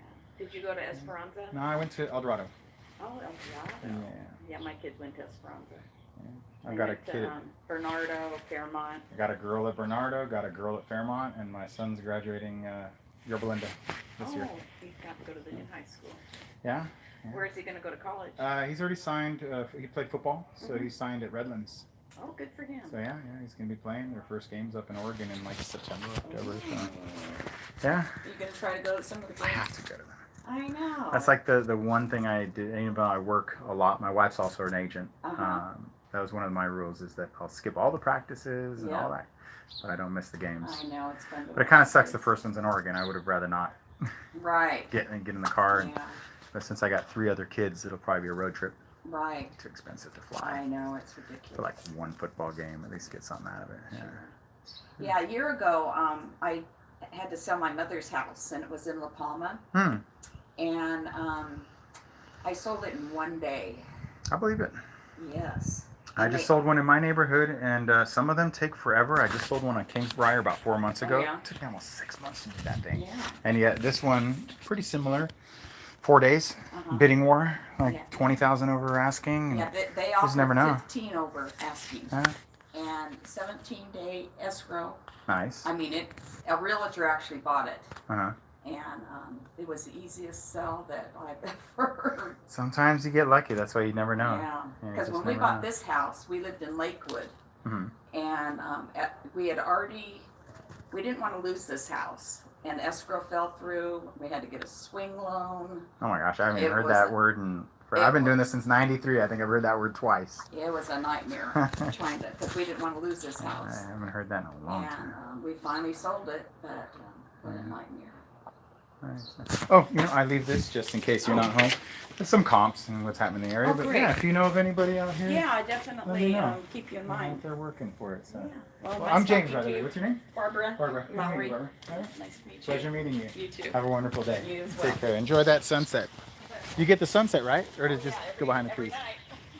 I take my kid up to Mustang Fields, the new little park. Yeah. She's 7, so I take her to the park and then we watch the sunset almost every night.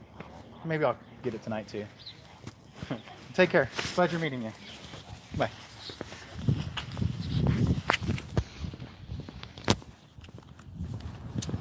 Okay, so someone posted the question, would you say there are more people home after 5 p.m.? And this is a loaded, I repeat, a loaded question, because I know what that means. It means that you would like to know if you're wasting your time to door knock before 5 p.m. To which I say, shut it. Do not. There are 23%. Hello, I'm James with Century 21. Just wondering if you might be interested in selling your house. No, we're settled. Thank you for your time. You have a great day. So what will happen is any time of the day there will be 25%.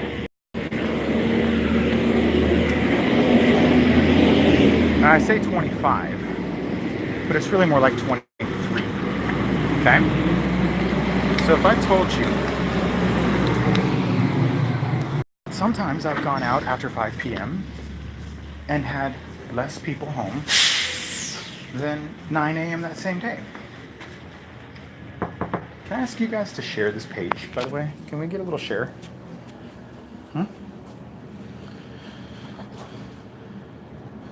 Hello, I'm James with Century 21. Yes. Just wondering if you might be interested in selling your house. We are renters.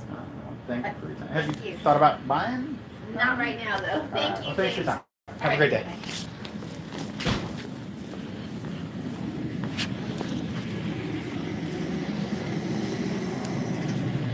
Okay. How you doing?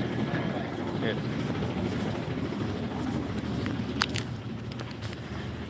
Okay, so we have the possibility that someone is home 1 out of every 4 doors. But when you try to time it, when you try to pace it, it won't work out. So I have some people who say, well, James, I'm only going to knock on expireds. To which I say, load the expireds and knock on every door. You dig? Knock on every door. Hi, I'm James with Century 21. Just wondering if you might be interested in selling your house. Nope. All right, well, thank you for your time. Yeah. You have a great day.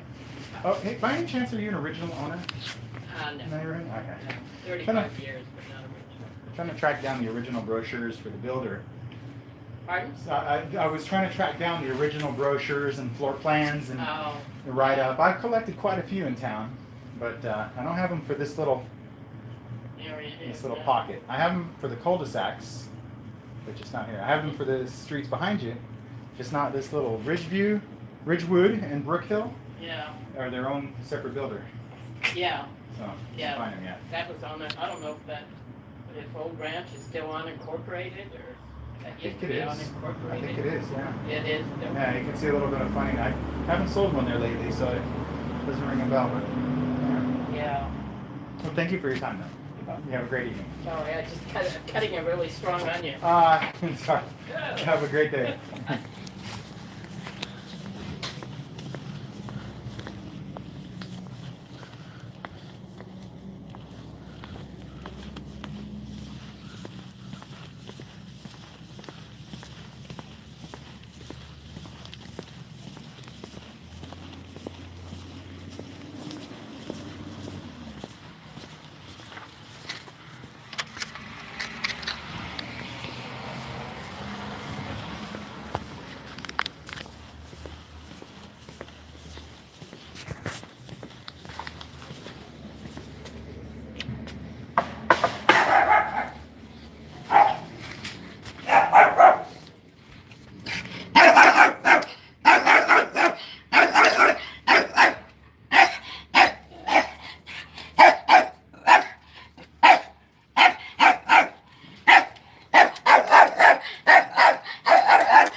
Wow, man. Noisiest neighborhood ever.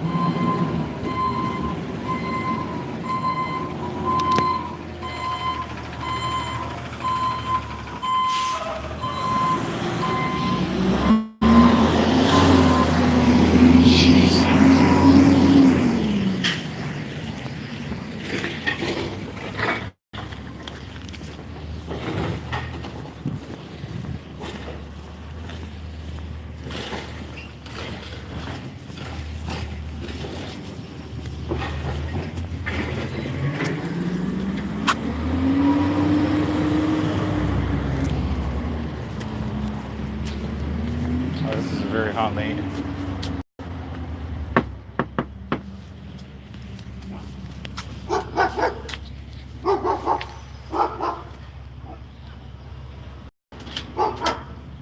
Hello. Hello. I'm James, Century 21. How you doing? I'm hitting all the doors, not just yours. I'm wondering, though. I'm busy at the moment. I'm still waiting for my cat to die, but she's like picked up, so I don't know if that means death is imminent or that she's actually getting better. But you're still the first person on my list. Thank you so much. Okay. Well, if you need anything, don't hesitate. You need people to do anything, don't hesitate. Okay, great. All right? Thank you. Have Have a a great good day. See you around.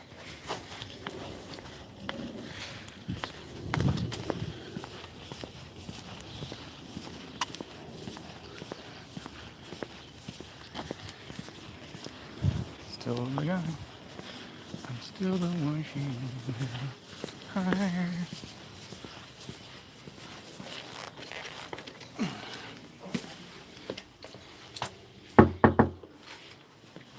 Still says I'm her agent.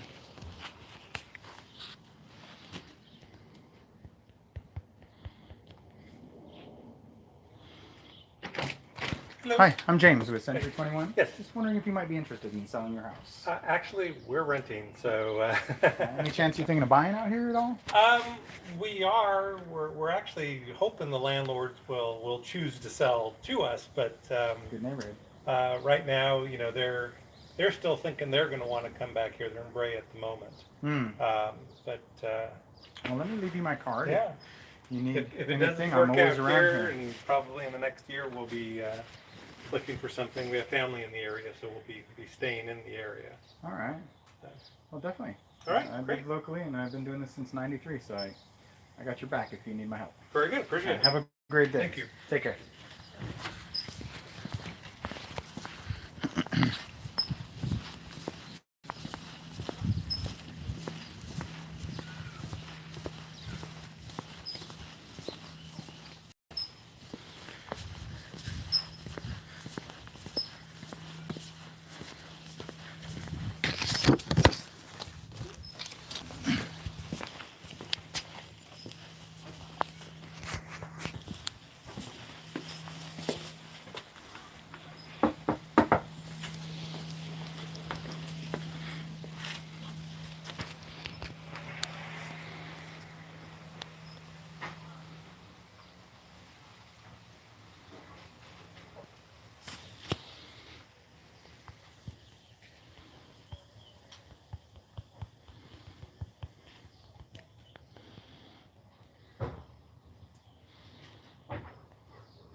Oh, hey, I'm James with Century 21. Hi. Just wondering if you guys might be interested in selling the house. They said we're renters.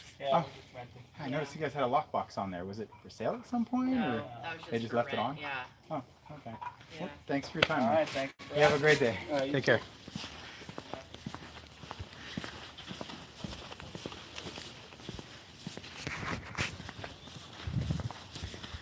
So yeah, I guess you could say there are more people home at that time. However, what I'm afraid is that you would think that you would not want to knock until 5 o'clock. So you'd be like, I don't feel like knocking until 5 o'clock because that's when more people are home, so it'd be a waste of time. And so you sit around scratching your butt for 12 hours, where that's not the case, you know? You work it. Do you have a target list you go to, or do you go to all homes? Yes. Yes to both. I go to every home in my city twice a year. There are certain neighborhoods that are what what runners would call fast and flat, meaning that they're not like little box condos, that I have a feeling that they're desirable neighborhoods where there's a high probability I'll get a listing that I'll be proud to sell. You know, turnover, I don't target turnover because I knock too many doors to limit myself to a target of, oh, well, these ones are higher likely, so let me focus on that. Because again, it goes back to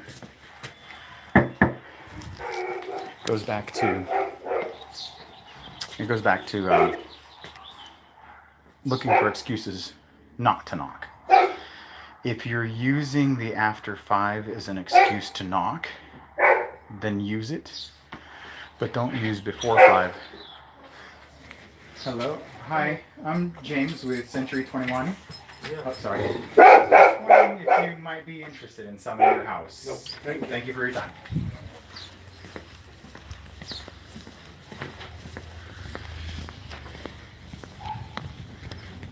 Okay, so that's my answer to whether or not.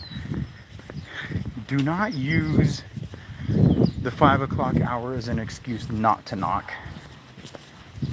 That makes sense? So just be careful how you ask yourself. Are you asking, is it a good time because you don't want to knock earlier? Or that you've been calling all day and you want to know when you're going to stop calling so that you can start knocking? You dig?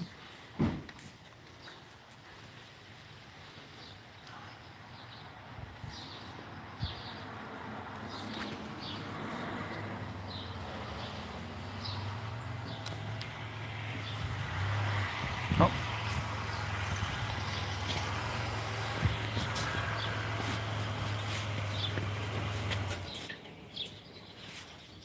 Hey.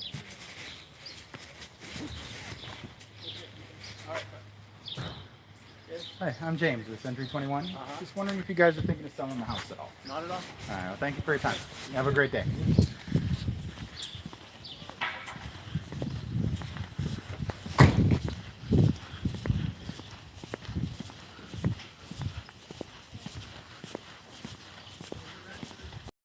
Oh, thanks, man.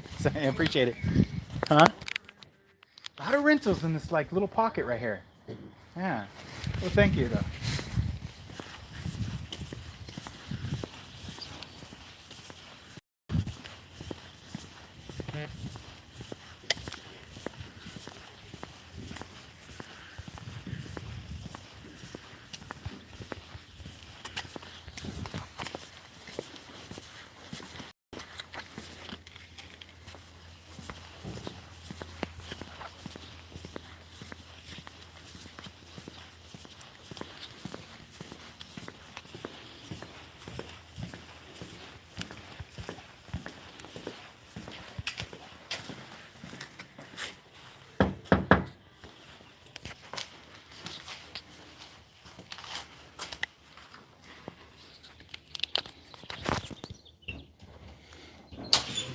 Hi, I'm James with Century 21. Just Yeah. wondering if you might be interested in selling your house. No way in hell. Alright.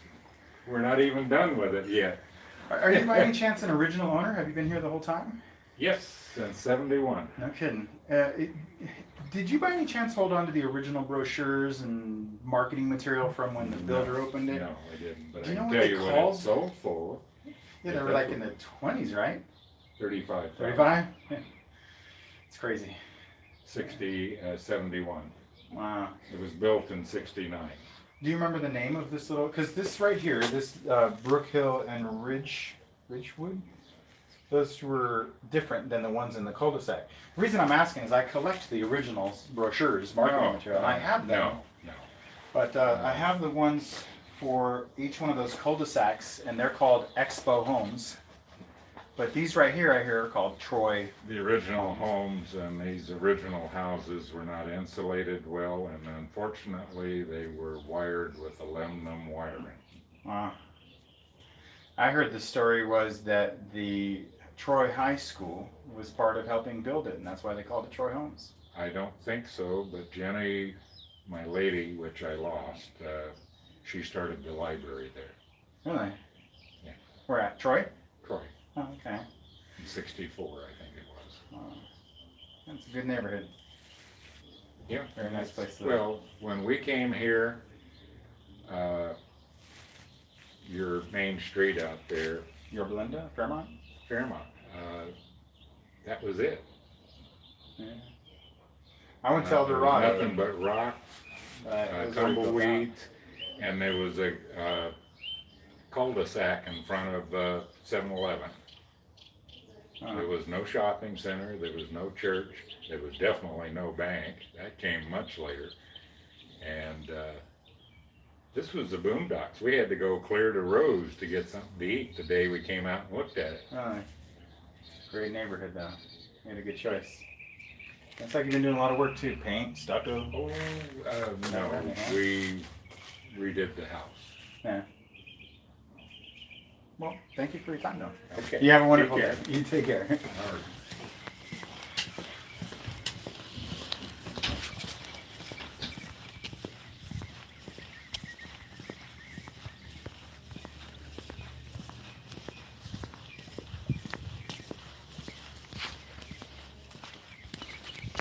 Just give me 2 times as an option.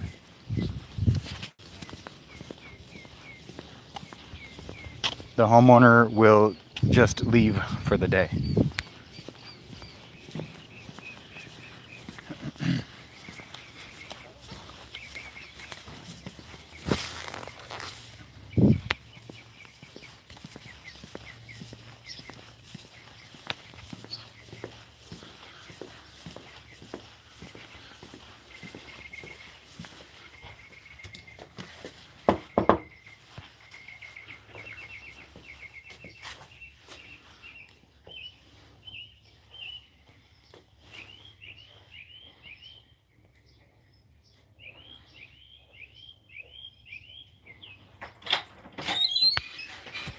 Hello, I'm Hello. James with Century 21. Yes. Just wondering if you might be interested in selling your house. Don't think so. And thank you for your time. Yeah. You have a great day.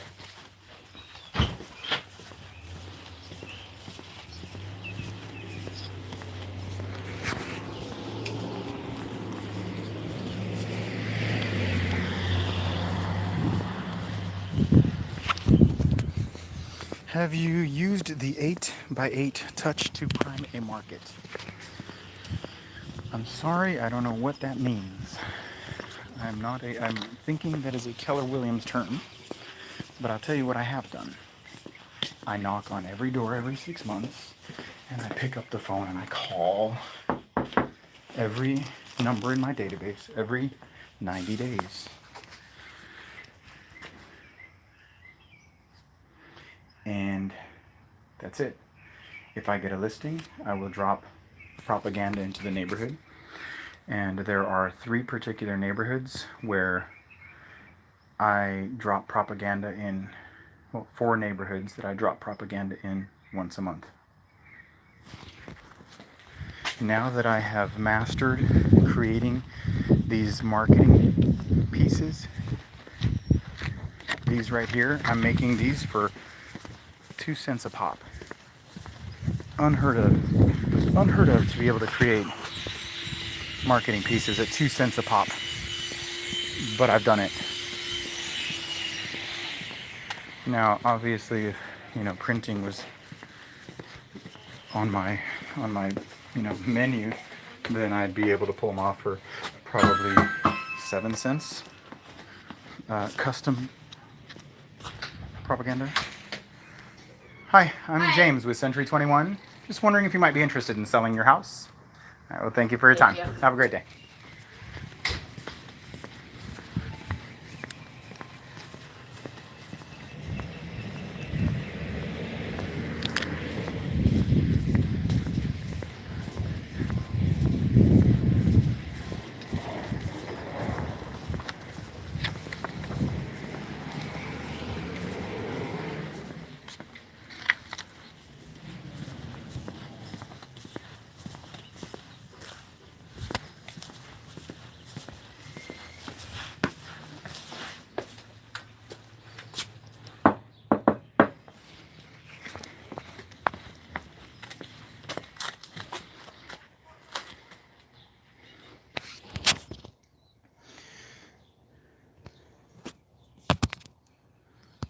So yeah, I know it's some 8x8 or whatever. Mine is, I have a theory that says you don't get to pick your farm picks you. Now knock every door in your city and generate leads using my script, and if you can close on one, there's your farm. Now I know there's going to be pockets in your community that you'll wish you had a business in, and I'll say go for it. That's perfect.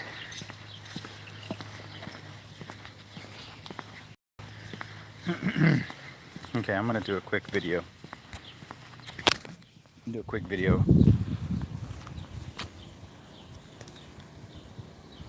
Answering this question. You ready?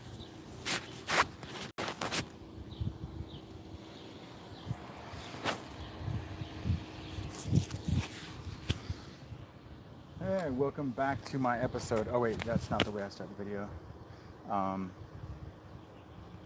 Do I do an 8x8 by 2x4 touch before I go into a neighborhood? What is that? Ladies and gentlemen, welcome back. Thank you very much for watching my content. I've been asked questions as I'm doing my live door knocking, so somebody inspired this quick video. Thank you very much. And I'm gonna go ahead and give you guys the rundown. Here's how I prime a neighborhood for exposure to my marketing material. I don't believe that a neighborhood that you pick your farm. I think your farm picks you. So here's my suggestion. If you're starting out brand new in the business, or if you're trying to get your business relaunched, I would strongly recommend that you just go out your front door, start knocking to the left or to the right, knock 100 doors a day until you get to about the 6-month mark, and then repeat it. And if you get any listings in there, your farm has chosen you. If you don't get anything there, then I would strongly recommend then you start calling in a database of, I don't know, about 10,000 or so in an immediate area. And if you land a listing there, then once again, you are chosen in that demographic.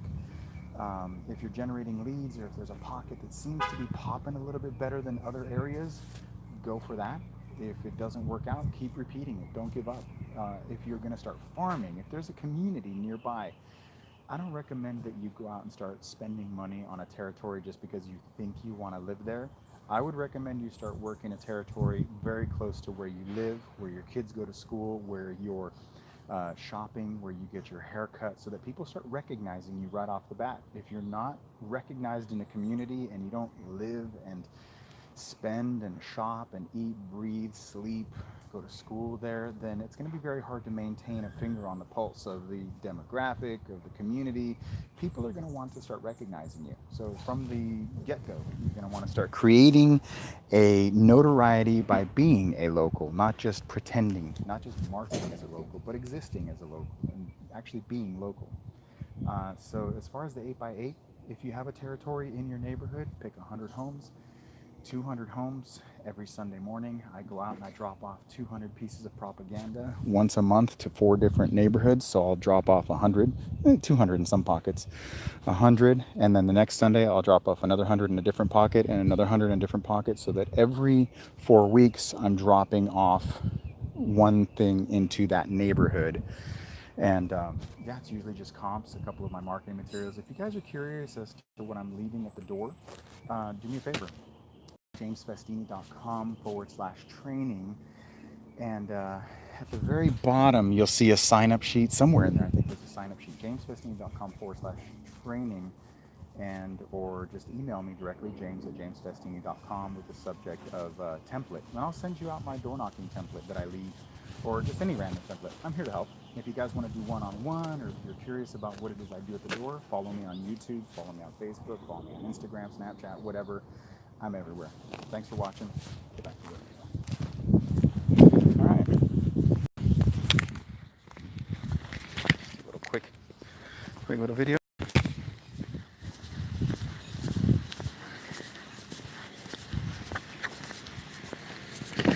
Excuse me. Excuse me.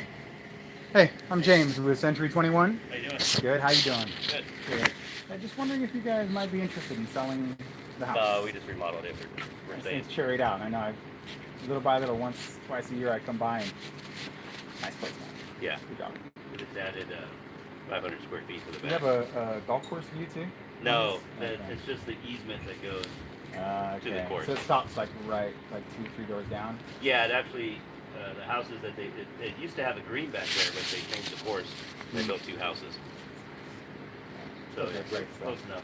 Cul-de-sac, good location. Well, Yeah. thanks for your time, man. Yeah. Hey, if you don't mind, let me leave this with you though. There's Sure. some comps in the neighborhood. What's happening? Okay. It's always cool to know. Perfect. What's happening.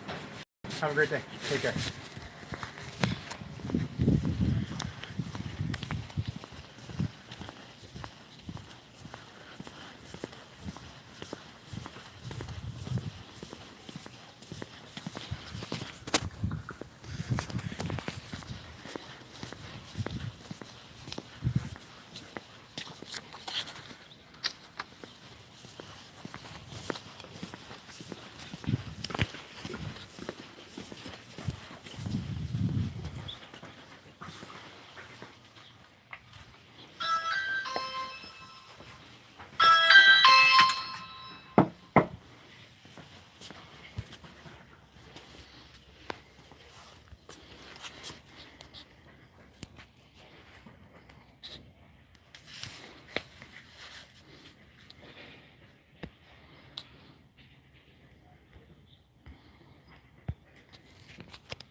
Now I'm going to edit the video I just shot and produce it and put it into YouTube.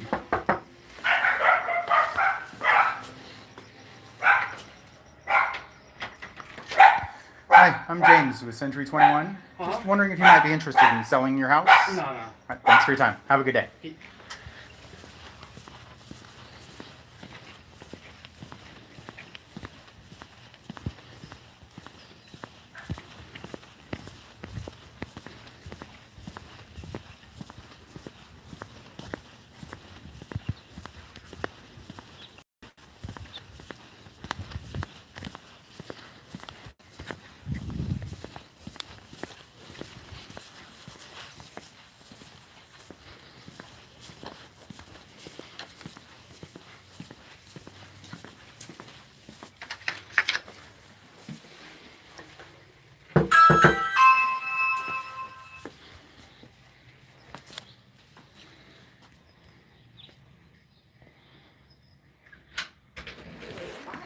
Hi, I'm James with Century 21. Hi. Just wondering if you might be interested in selling your house. Been here 31 years. I don't know. 32. I don't think so. I don't blame you, Jerry. But yeah.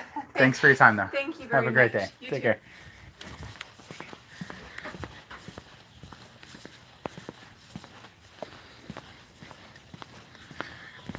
Okay, so this one I have as a do not knock, but since they don't really even have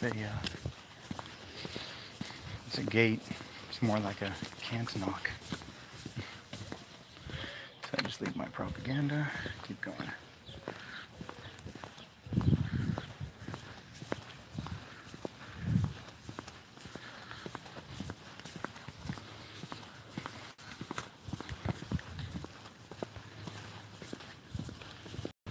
Probably going to be hitting one of my recent leads here. Oh, yep, there it is. Yeah, that's one of my leads right here.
Hi, I'm James with Century 21. Hi, James. Just wondering if you might be interested in selling your house. No. All right, well, thank you for your time. You're welcome. You have a great day. You too.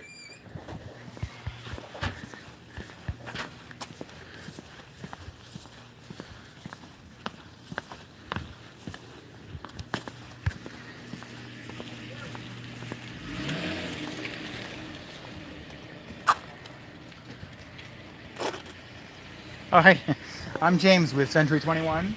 Just wondering if you guys were thinking of selling the house. So, Oh, we're willing. well, thank you for your time. Have a great day.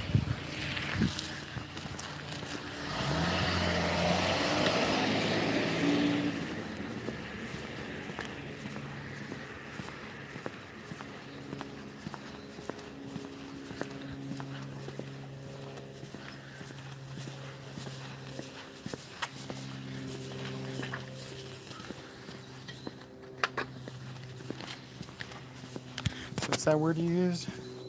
8x8 touch. Primer market. Noodles Hotline. Too nice? No.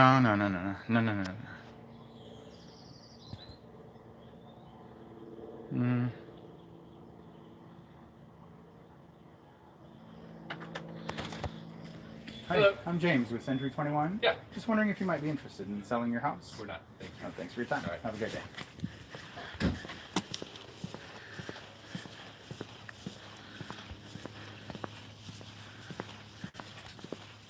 Nicole, my wife, always hangs up when I'm door knocking, even though she knows it's going to be very quick.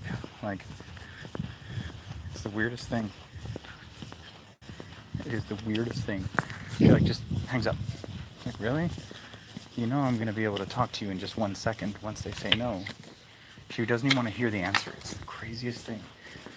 Is that what you guys are all about, right? You guys are scared to hear someone else get rejected too?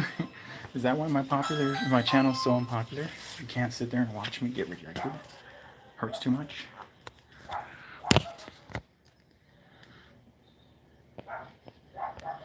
My wife says that my listing appointment tomorrow is too nice.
All right, what's up, everybody?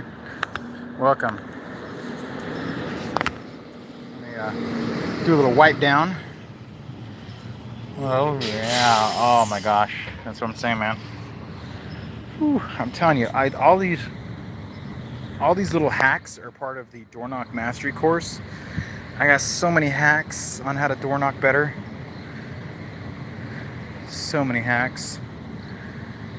This is a good one. I just discovered this one today, so here, I'll give it to you guys in case you aren't familiar with it. Here it is. Carry a towel, right? You got me? There's a dude literally like 9 houses down staring at me. Okay, so here's what you do. You get a water bottle, freeze it. Little water bottle, big water bottle, doesn't matter. Freeze it. Freeze the water bottle. Come on, give me a second here. Freeze the water bottle, and then once you freeze the water bottle, wrap it with a little hand towel. Freeze the water bottle, then get a little hand towel. You can get these at like the Auto Body Post detail towels, I think they're a little rag, and wrap that frozen bottle. Hold on.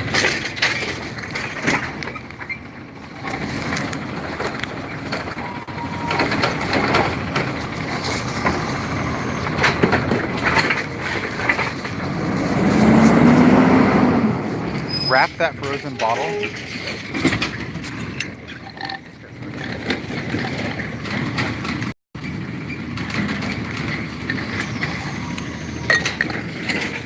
Give me a second here. Getting hydrated. wrap that frozen bottle and put it in your bag and start walking. And as it melts, you could take a sip of the water bottle. If you're going to go for a distance, then obviously bring 2 bottles. But as the frozen water bottle melts, or sweats, as they say with the condensation, it begins to sweat. You'll have a chilled cloth. You have a chilled cloth. Hi, I'm James at Century 21. Just wondering if you were interested in selling your house. No, not right now. You think maybe later down the road you'd reconsider, like summertime or? Oh, not this, no. Maybe 5 years. Okay. It's a good neighborhood, so I don't blame you. Okay. Have a nice day. Thank Take care.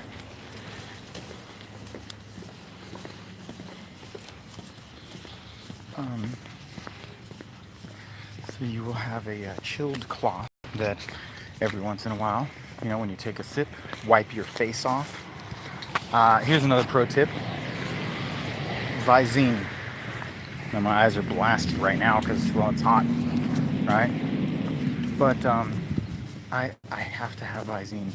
I don't know if I have allergies, just from my old stoner days, but I cannot stand red eyes. I don't understand how Hollywood ever lets an actor walk on stage with bloodshot eyes. Stacy Keach, right? I don't know, just you look tired when your eyes are red. So drop some Visine.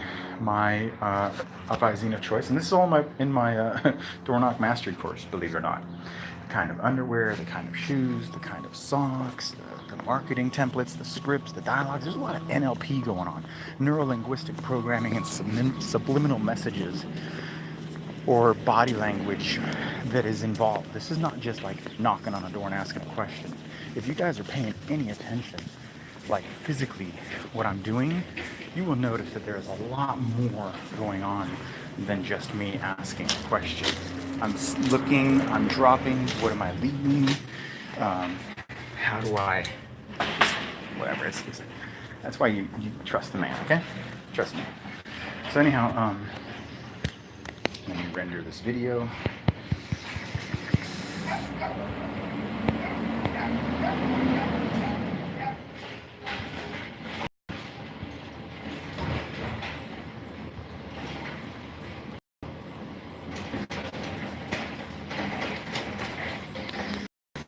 Hi, I'm James with Century 21. Hi, James. Wondering if you might be interested in selling your house? Nope, not today. All right. Thanks for your time. Okay, have a good one. Have a great day.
Hi, I'm James with Century 21.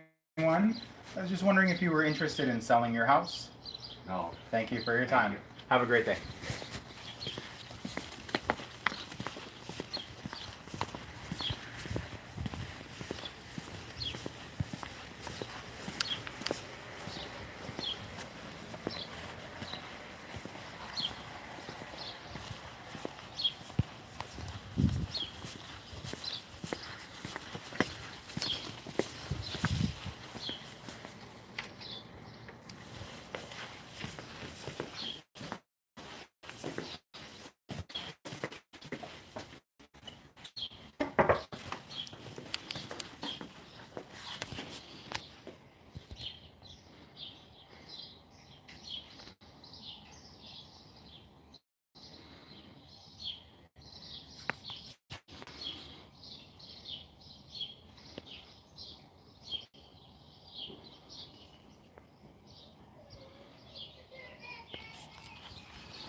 You know, I get a lot of time with my wife and kids, but I consider you my children too. Like, not in a parental way, but more like a Charles Manson way. Um, so, if you guys are thinking about it,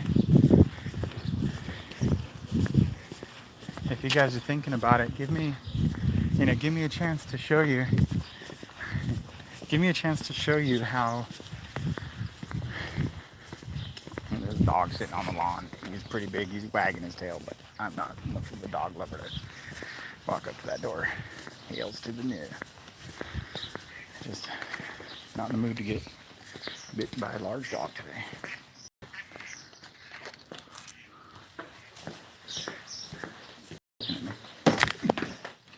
A big old red. Okay, that's probably.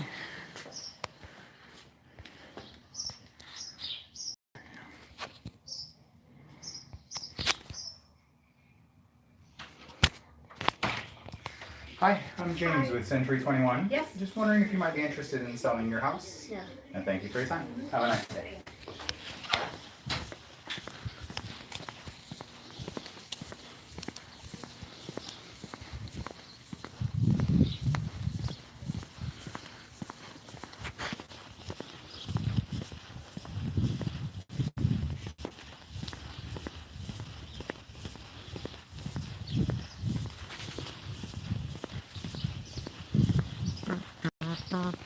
Have you ever something? Have you something?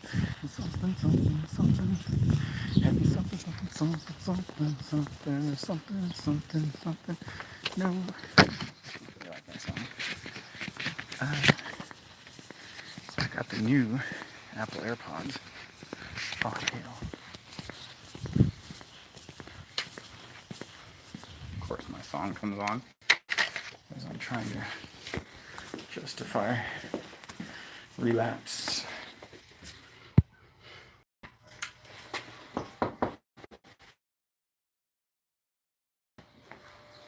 Why can't I stay?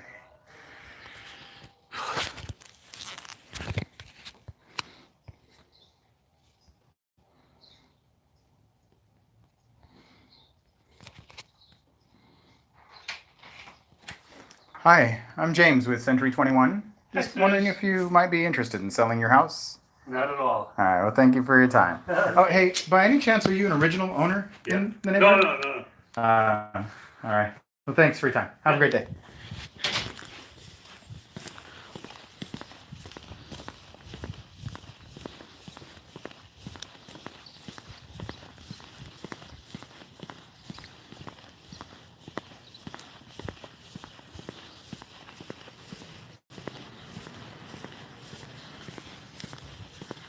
And I'll cry. head my way. Just with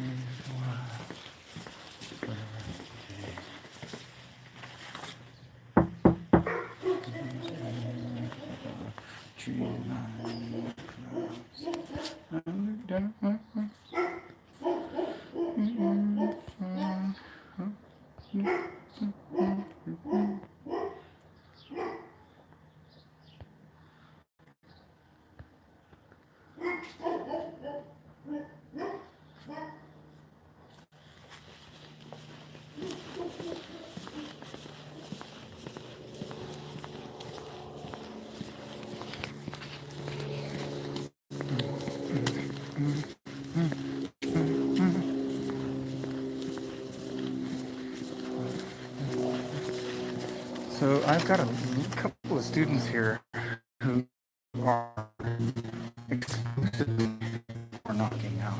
They're done, you know?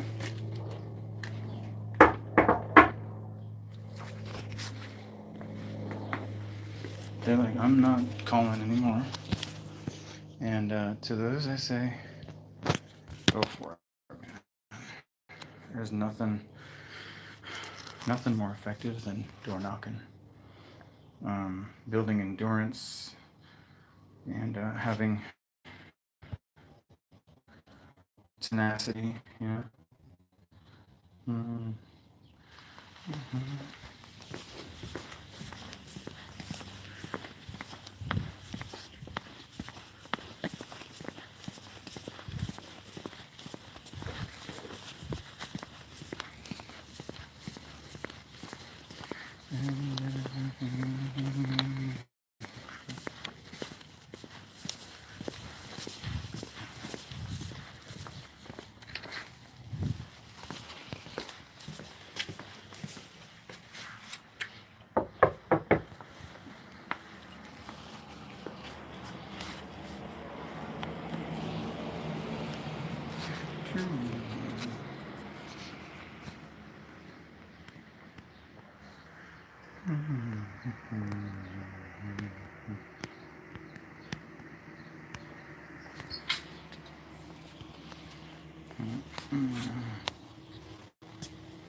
There's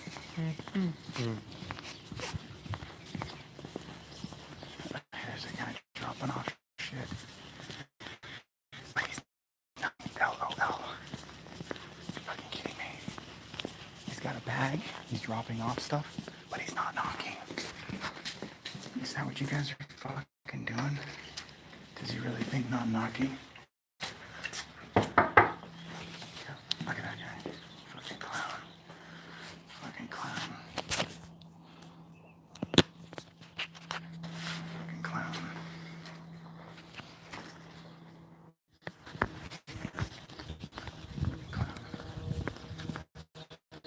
You'll never walk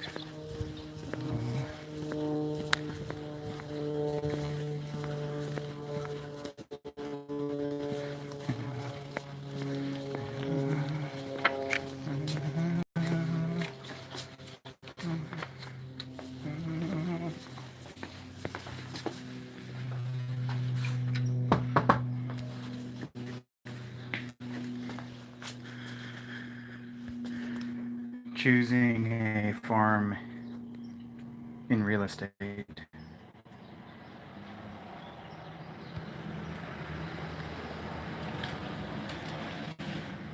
Hi, I'm James with Century 21. Just wondering if you might be interested in selling your house. No. I will thank you No. for your time. Okay. You have a great day. All right, you too. Take care.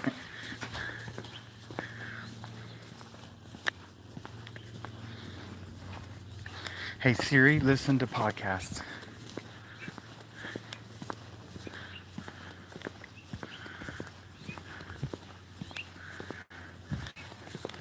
Don't get me wrong, guys, I'm not alpha male. But if I see you door knocking, if I see you out on the streets knocking in my farm, I'm gonna jog. I will jog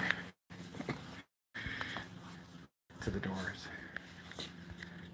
And you'd be like, oh my God. guy's too much. No way.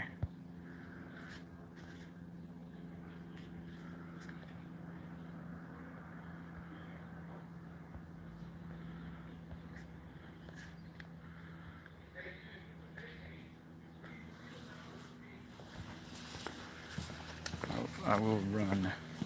If you're knocking, like if I see another real estate agent across the street, this is the funny thing, it's like a standoff. There will literally be agents who will like start, and if they see someone else doing it, they'll walk away. And for me, it's like, oh hell no. I'll start jogging. I've seen one before, and I looked at him, gave him that little, really? And I just started like faster. Boom, for every one door, I was doing 3. Hello, I'm James with Century 21. Just wondering if you were interested in selling your house. No. Thank you for your time. You have a nice day.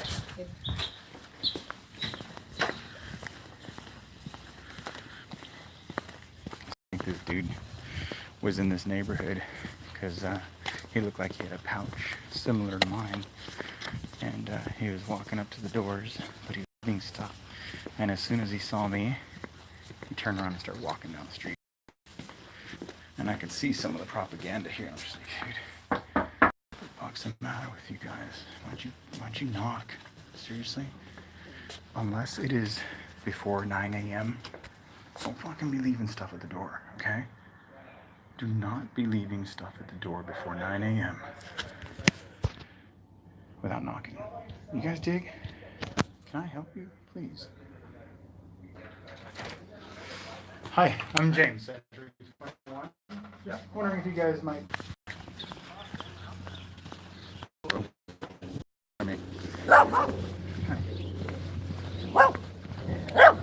Excuse me, guys. I'm James with Century 21. Just wondering if you might be interested in selling the house. All right, well, thanks. This one here too? Yeah, she will. Have a good day.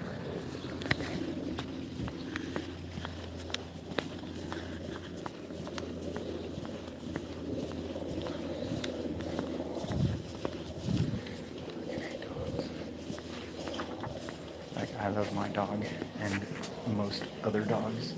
Unless I'm door knocking, then I want nothing to do with a dog. Just old school. Is that guy seriously leaving them on mailboxes? Hey, pro tip. Pro tip. Leaving your propaganda on or in a mailbox is a federal offense, and you're tampering with federal property. It's no shit, man. You don't think I want to leave it in the mailbox? No. Mm-mm. Dude's hanging it, even if it's on the hook of the mailbox. Big no-no. This dude's putting it on. This dude's hanging it on the hook. Hell no. Donkey.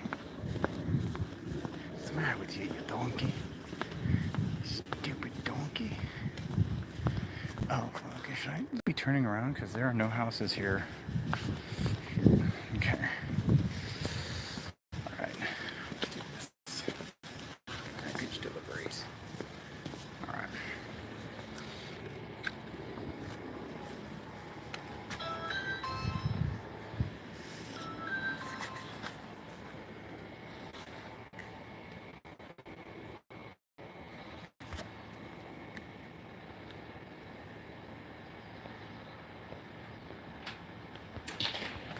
Hi, I'm James with Century 21. Hi. Just wondering if you might be interested in selling your house. No, thanks. Thanks for your time. Have a good day. My feet are starting to hurt. So, you guys, if familiar with Yorba Linda, if you're not, well, about 3 months ago, a plane crashed into someone's house. Did you hear it in the news? I actually knocked on that door. Last time I knocked through this neighborhood, I knocked on that door and I met the woman and she invited me into her house. And when that plane went down, I'm not kidding, I had a listing that was, I thought might have even been cursed. So when I saw that plane crash, I was like, you gotta be kidding me. That probably landed. If that landed on my listing, I was gonna leave the business. That's how convinced I was that the universe was against me at that time with this house. I was like, dude, if that house, I wasn't thinking it landed and killed someone, obviously. And who thinks that when a plane crashes into a neighborhood? That wasn't my first response. I'm like, holy shit. Well, it turns out it crashed right into her house and killed 4 people. Husband, wife, they're a Super Bowl Sunday. Super Bowl Sunday. Oh, shit. This is the house that caught on fire. I heard there was a house that caught on fire recently. Well, hell bells. Son of a gun. Oh, I found that house.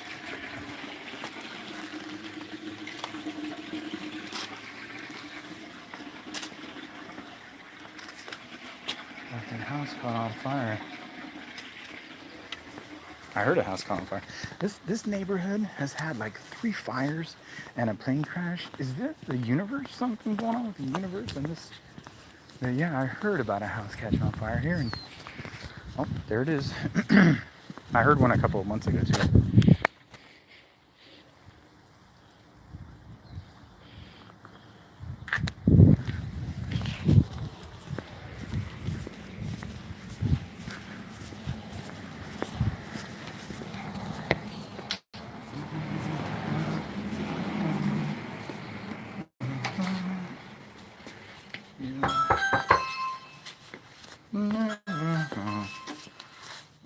Is this a realtor?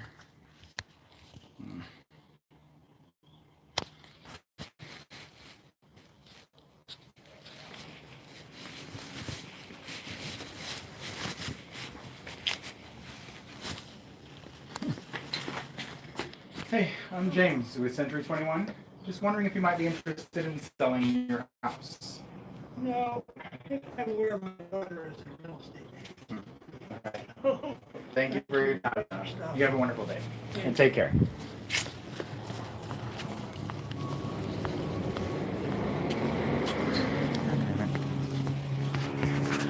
Yeah, I left. Pay attention to your list, James. I marked that one as a realtor, but it's not. He's a realtor. The daughter's a realtor, but I don't like knocking on doors where they're a realtor. You know? It's my thing.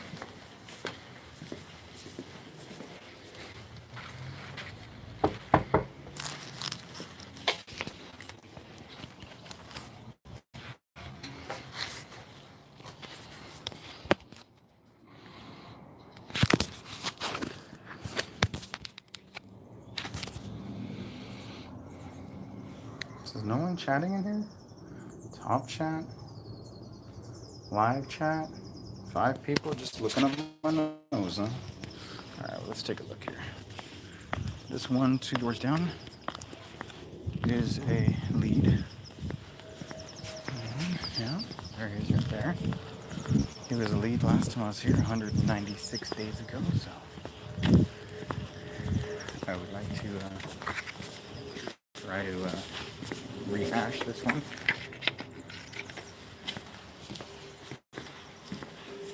There it is, there's the crap. That other dude was leaving.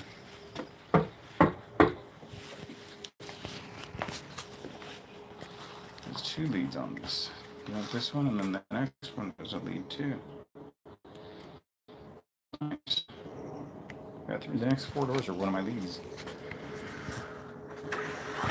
Hello, officer. Hey. How can I help you? We met like You're here. I'm I've not been sure. slicker before. I've got a couple extra grades. But yeah, we back a couple of months ago. How's the market? It's all right. At that time, I was trying to sell my. God bless you, because you work in a place where you got flat on. Yeah. Yeah. I mean, it's flattened, if anything. It's a little. Some places sell rather quickly. At that time, I was actually probably talking about it took a while, but then I just sold one in my neighborhood behind St. Martin's, the big cafe. Before you let me, I'm gonna come.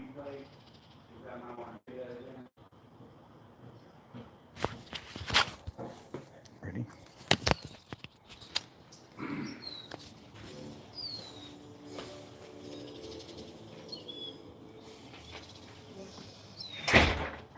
Here's my question. Sure. So are they selling as is Yeah. at all? I mean, that's in the contract, in the offer, it says as is, and the buyer has a right to do an inspection, and if they see something they don't like, they ask, but it doesn't mean you have to do it. So yeah, I'm selling them as is, no repairs. Just have to. So how much money are we talking about though? What do you think? Maybe $10,000 to $15,000 in repairs? Lower if it's as is. Huh. No, How much? I mean, this is a single story in this area. It really just depends. It really. Well, it probably depends what's going on, right? But the last time I talked to you, I think I mentioned to you that we want to get out of California because this is. Yeah, it was a very short chat, but yeah. It's not a great place to raise. It's not a great place to have a life. I mean, with the taxes and the bullshit that's going on here. I mean, it's just and we got that idiot. What's his name? Which idiot? Gavin Newsom's. And he's all fucked up. I'm in the pool business. I might have mentioned that. That's right. That's right. I'm done. I'm dead. Nothing's gonna happen here. They're gonna tax the rainwater. Now they're gonna tax the water coming out your faucet. But my question is, so we're gonna sell as is, straight up, right? Right. So, like we got a little bit, like where the popcorn is. We got a little popcorn that's coming down, just a little, Like in the living room, family room, bedroom? Other than that, not really too much going on. I just put hardwood floor in the bedroom and did that whole thing because it was carpet in there and everything. And I'm probably gonna do that in the back bedroom. I'm gonna do hardwood back there just to rip that carpet out because carpet's really gross. Yeah.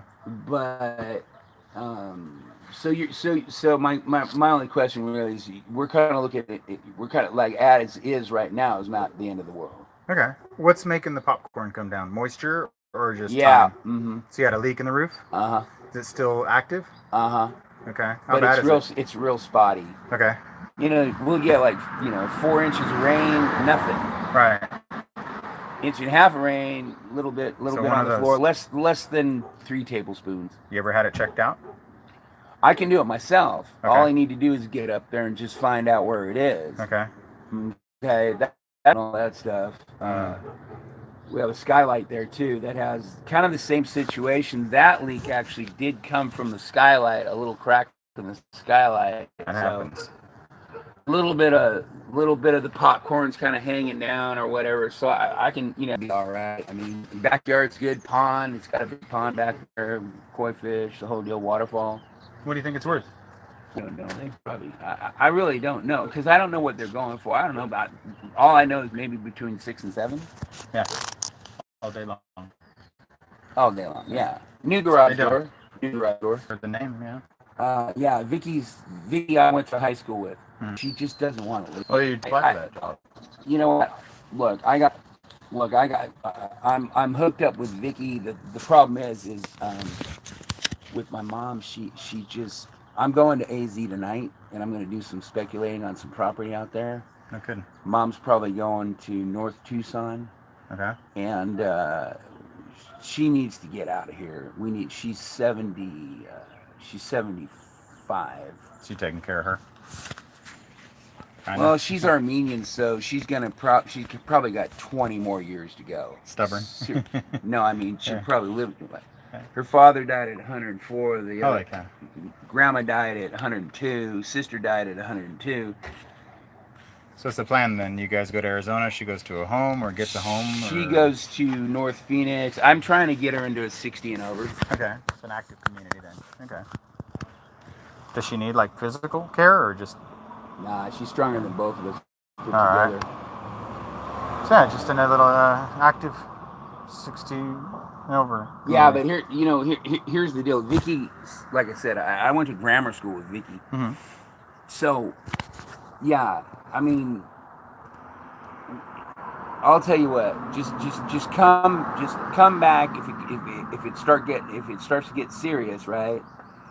I probably need a second opinion on whatever, but I certainly don't want to waste your time because she's just not planting her flag anywhere right now. Who's that? My mom. Oh, okay. But I'm pushing the ball forward by saying, look, I'm going to AZ. I'm gonna all good. So that's kind of the holdup. However, the Orange County lie is that you can never have a good life anywhere else. Mm-hmm. That's the lie. She can have a great life and travel for. She have friends out here and a lot of history. Not here? really. You guys are regional owners. Her daughters are out there. So there's a pool. Going over there. Oh, definitely. Yeah, absolutely. Well, you know, politics aside, I mean, we're out of here. Okay. There's nothing. So. Well, would it be all right? I'd like to be able to email you information on the values and Absolutely. keep you posted if that's all right, and we'll go from there. Let me get your.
I am published. I wrote a book. Yeah.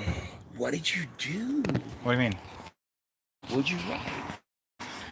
So it's self-improvement and enlightenment and like Jordan Peterson shit or what? Yeah. So very similar. Flow. You know, the state of flow. Mm-hmm. If you're familiar with that, which is like the Mac Daddy, the Good guy, job, man. and Jason Silva, if you know Shots of Off. I do. He wrote the forward too for it, but it's. Oh, is that right? It's very like I don't. Insane. You know how insane that is. Do you think you could ever do it again? Yeah, I've got 3 others in the works. So you got something in the wheelhouse? Yeah. I've got actually I've got a little short film in the works. Oh. Yeah, I'm a creative, but you know. Well, you know what's really funny now. See, you're actually in my wheelhouse right now. My background is philosophy and theology. Oh, I've been in philosophy and theology my whole life, and I was asked to write a book based on the book of Job, that man that lost everything and the whole deal. Sure. But in this book, it's a mega church pastor that loses everything and has to face his theology about God just wants to bless you. Yeah, he has to face it now. Mm-hmm. It's really cool. Let me tell you one line from my book. Let me see if you like this line. Quite a bit of this book is actually autobiographical. It's true. Mm-hmm. And I had a dream. I went to jail it was 10 years ago, and I was in the jail, and you ever seen that video, that All You Need Is Love song by the Beatles, and they have like the sandwich boards, and it's like in French, and they're writing on these, and it's all you need. Yeah, kind of. Okay, right. So I'm in Germany. This actually happened in jail, and Hitler's coming down the whatever, And I'm kind of like in this alley, and there's these German women, and they have these paintbrushes, and they're handing me the paintbrush. You need to paint. You need to paint. Paint. Paint. Paint. You know, Der Führer, you know, whatever worship. You know, if he's Der Führer, this and that, whatever. So I take the brush and I throw it on the ground. I take the paint, I throw it on the ground. I said, he's a murderer. Why the hell should I worship him? And the woman says, you know what'll happen if you don't worship him, right? You know what'll happen? He's going to shoot you. And I said, well, ain't that just like God? If I see evil going on in the world, and I see all this pain going on in the world, and he just stands by, just watching the traffic go by, right? Mm-hmm. But if I start to protest and say, Lord, why not? You know, I'm not gonna throw my hat in the ring, because apparently, if you were all powerful, whatever. I'm making the story too long, but so she says, I'm here now. I like it, man. I like the so conversation. she says, you know, she's telling me all this. Now this is the crazy thing. The crazy thing is the dream actually ends right there, and I actually did wake up in jail, and I did tell the Lord, well, ain't that exactly how it is? The message. Exactly. And but I got so that chapter in that, but that's we're talking like 5-6 years here. That's just been floating around out there, right? And I had a dream the other night, and here's how it ended. I don't know why I'm hacking up, but the limo comes down and it stops, and I'm standing there with this sign, this blank sign, just standing there, just giving him the death stare, right? And he comes out, and I can smell his cologne, right? And it's Hugo Boss boots, Hugo Boss pants, Hugo Boss jacket, because you know that's who designed the Nazi clothes, right? And he comes up to me and he goes, in German, he says, foreign man. He says, let me ask you a question, but it's in like staccato German. I'll figure it out. I haven't actually written it out. It's in staccato German. He goes, do you like your freedom? So like I'm already thinking, oh shit, here we go. I'm either gonna take a bullet to the head or go to jail. And I said, yeah, I do. And he said, how much do you like it? All of it or half of it? All of it or some of it?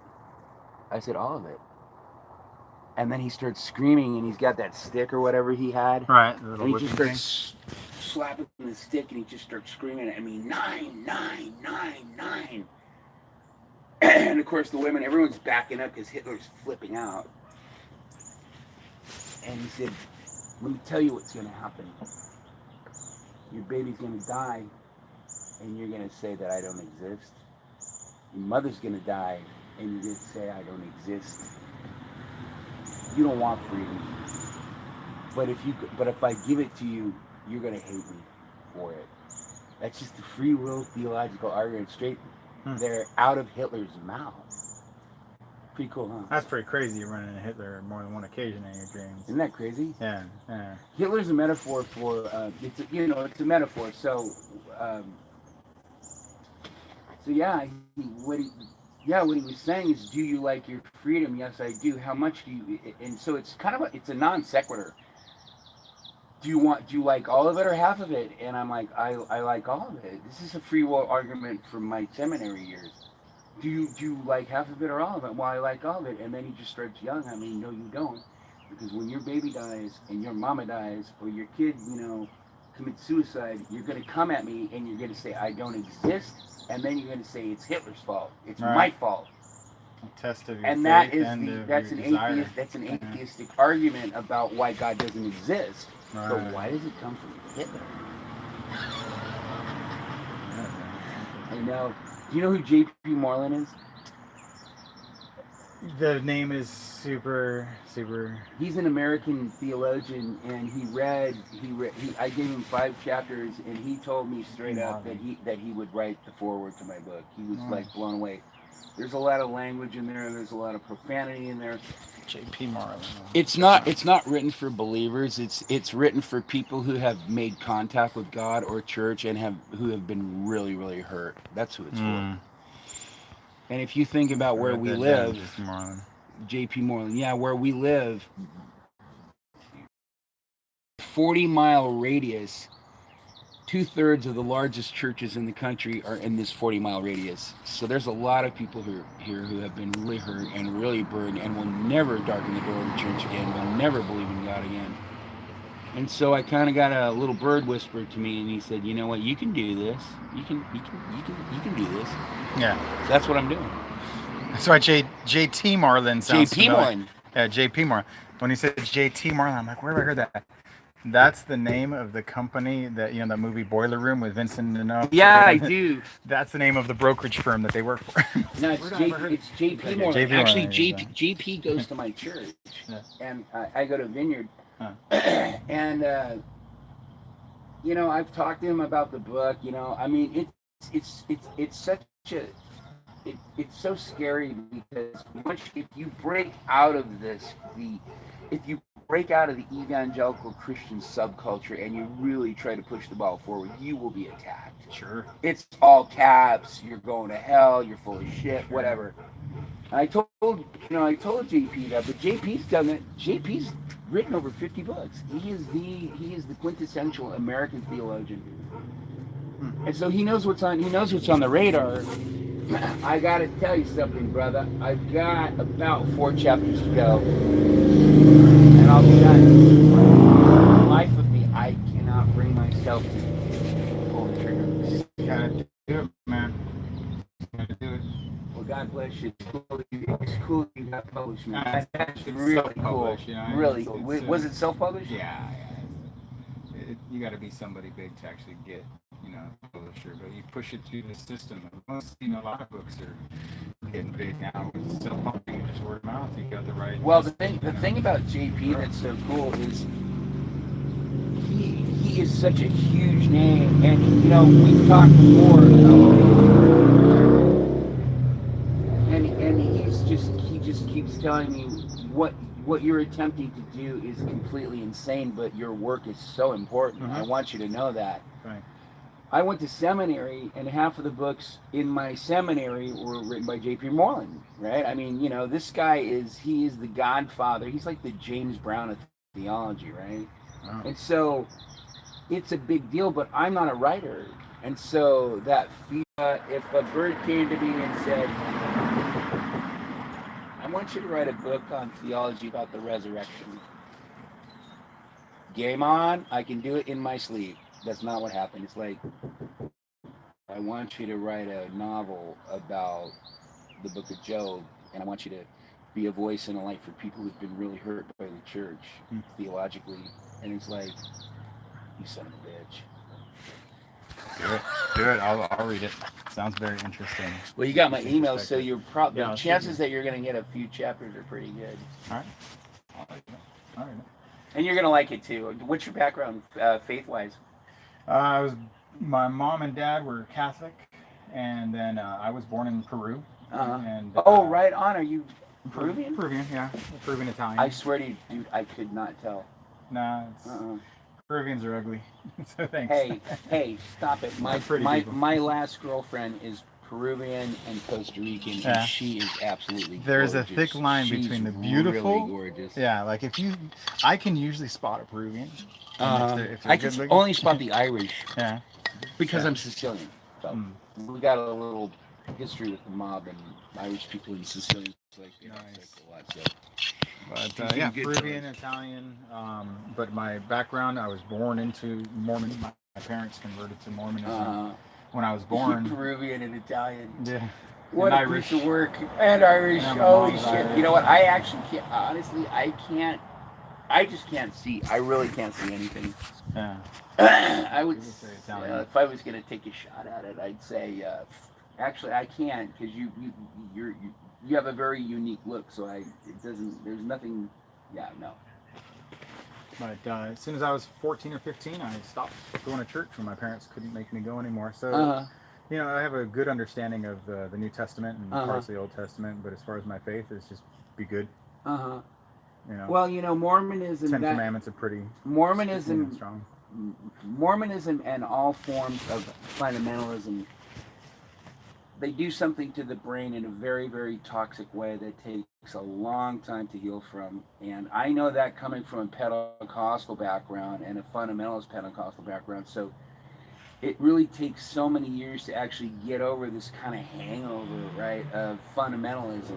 The brain shuts down when no questions are asked and only statements are made. The brain will just actually atrophy and shut down. And it's so. Yeah, oddly enough, I paid so little attention that none of it stuck anyhow. Yeah, I didn't really. I know nothing about the Mormon religion, even though I was in it. So I was about 14. But as a kid, you don't know anything until you're 9, 10 years old and really start absorbing, more than just the ABCs and the basic colors. Well, so if you I didn't really care at that time. If you have a broad general understanding of the Bible, then you'll be fine. Yeah. With the 4 chapters or whatever. I think on one level, my guns are aimed at evangelicals who've been burned by fundamentalism. That's who I'm reaching out to on one level. And then there's like a second story to it, which is which is this theological, philosophical question about free will, epistemology, how things work. Okay, and then there's actually a third level too. So I'm juggling all these balls in the air, right? It's like, why couldn't I just write a book on justification by faith, or do a little autobiography on Martin Luther? Why do I have to do this? So but you understand that as a writer, you understand that. So yeah, you just got to get it out there. Yep. Yeah. All right, brother. Well, look, let's keep in touch. I would definitely like to apply for that job. If I know you got someone in front, but it doesn't hurt to get a second opinion. And if it's you're doing a discount or someone who's willing to work harder, or it's just being here, I get that there's a connection. But when it comes down to it, you gotta do for your family and whatever works best for that. So I just don't really know when it's gonna go down. I mean, there's a chance that I could just get out of here and just leave her here. Well, if there's a time for it to go down, it's now. Is it? Market's good. The interest rates are still strong. The inventory remains low. First couple weeks of April. Low. Yeah, I mean, it's a perfect storm for you to do it. So it would be crazy if it actually took place. Yeah. Thank you, brother. Take care, man. Thanks, man. We'll keep in touch. Good luck. All right. Keep writing. I want to see it.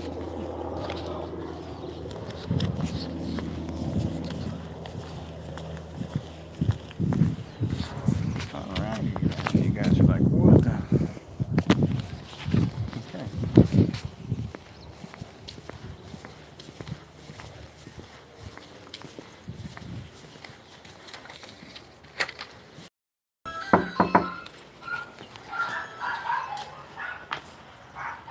My body's getting sore right now.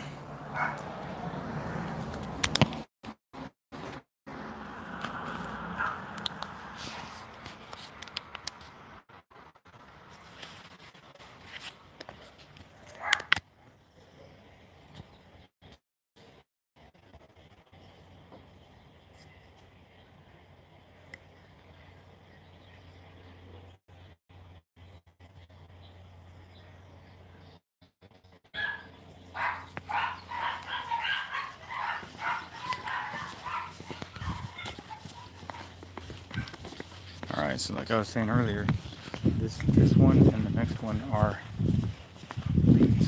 So let's take a look at this one and see.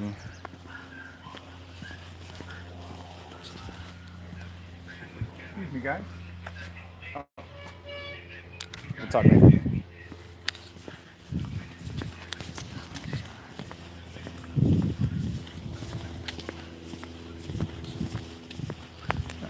We talked before. That guy was on the phone. Every time I see him, he's lifting. He's totally shredded. So clearly it's working.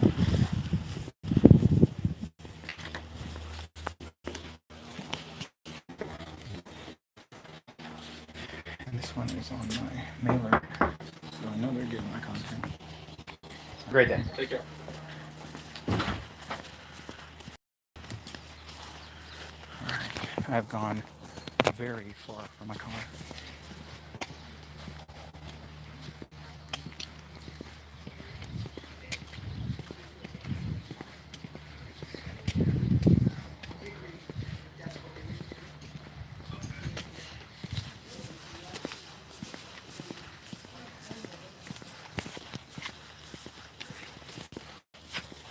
Oh, I know why.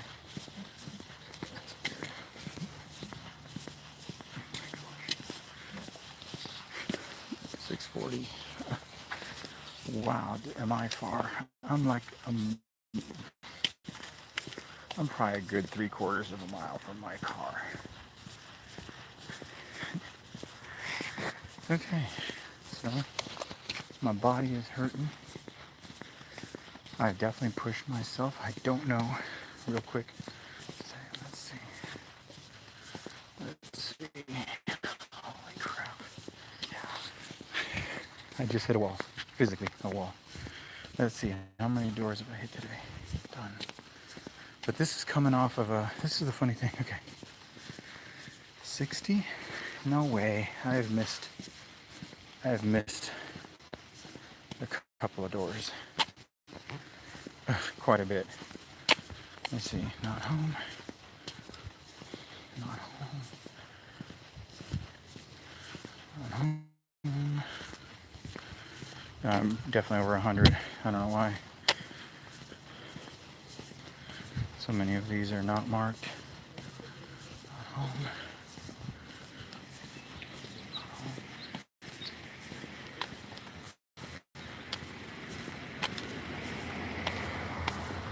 Cramping.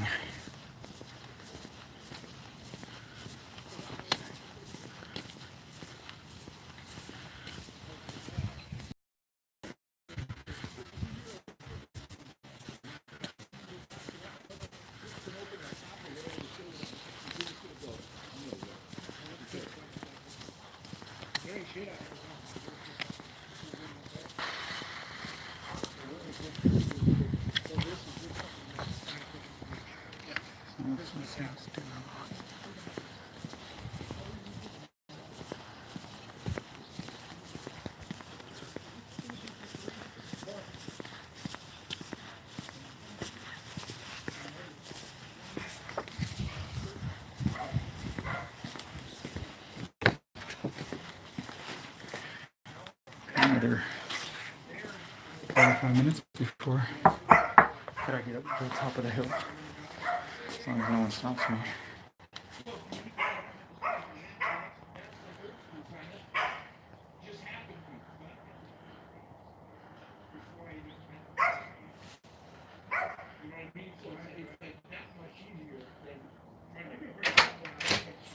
Hi, I'm James with Century 21. Just wondering if you might be interested in selling your house. I am a broker. Oh, well, thank you for your time. You have a great day.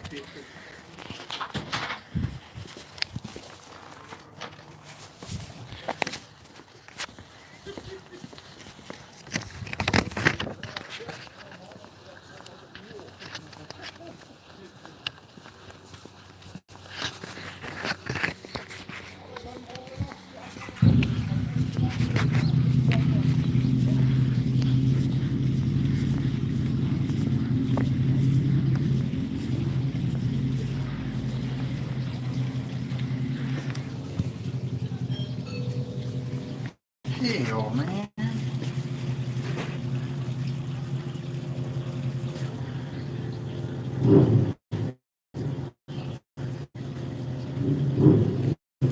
Hi, I'm James with Century 21. Yeah, James, just wondering if you might be interested in selling your house. No, we're not. Thanks. Thanks for your time. Have a great day.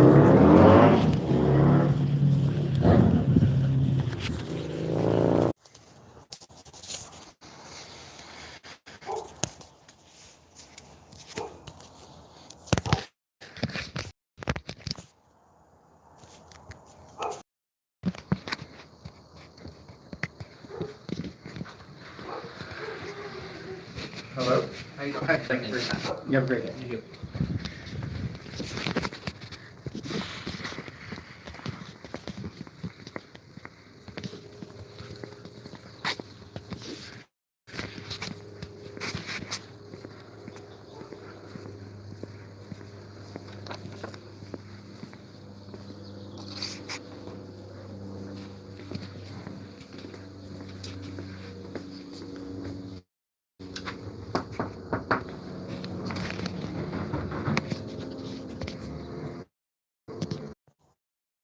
You have a great day. Take care.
Hi, I'm James with Century 21. Hi. Just wondering if you might be interested in selling your house. We're not actually. We just bought it a few years ago. We're remodeling. So. All right. Well, thanks for your time, though. Yeah, You have a great thank day. Take care.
God damn it.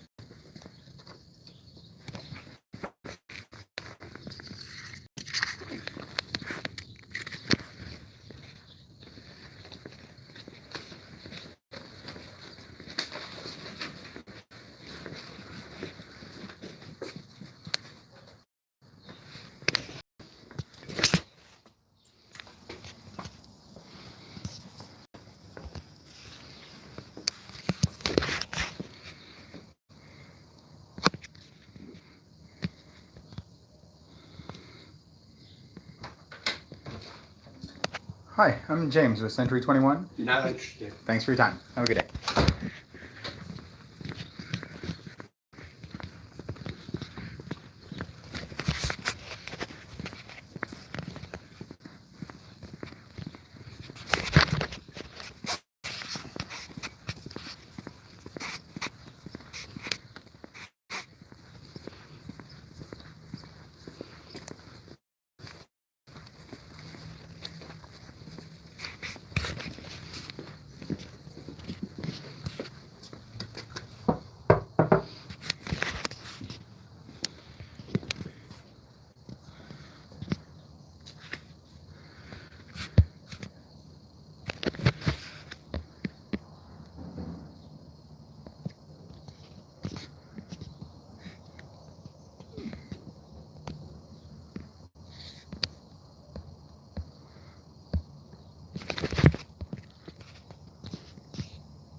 Hi, I'm James with Century 21. Just wondering if you might be interested in selling your house. Thank you for your time, now. You have a great day. Just get the thing all fixed well. It's a labor of love. It looks good, though. A lot of nice touches on it. Are you an original one? Second owner? Yeah. Great neighborhood. These were built in 1971. Okay. Yeah. I bought it. I moved in 76. Good place, man. Good choice. Where'd you come from? Well, we moved out here from Michigan. Oh, okay. You know, I was finishing my master's at U of M. Well, how'd you Working land at in Rio Chrysler. Blinda, though? Well, I got a call. I sent out resumes, you know. I said, I didn't want to stay in Detroit. I hated it. I can So, imagine. I got a call from Rockwell. Yeah, my mom worked for that said- Rockwell. Said, would you like to come out here, you know, work on the space shuttle. She's damn right. Interesting. Yeah, my mother worked for Rockwell back in the 80s. Yeah. Yeah. And then she got into real estate, and that's how I know. So you got pretty lucky then. You landed in Yorba Linda, because... Well, when I came out here, one of the deals that they, they paid for my moving and all the expenses. They said, we have this outfit that relocation consultants that will help you, tells you all about the areas and stuff. Mm-hmm. And then I found out that's only if you're buying a house. Right. I said, I don't want to buy a house yet. I've never been out here. I don't know anything about the area. So Right. we rented an apartment in Whittier Okay. for 9 months, Sure, yeah. You No know, idea what- Boulevard stopped at Rio de Laurel. Right. There's all fruit trees, and it was beautiful. Yeah. My wife, after looking at all these houses, we pulled up, and she's this high off the ground. Nice. She loved it. So Great neighborhood. yeah, it is. It's really. Got pretty lucky. Land there. Raised 2 boys. It was handy. The grade school's right up the hill over there. Yeah. Esperanza, right? Okay. Yeah. So, yeah, I live by St. Martin's, so I know Yeah. the value of being here.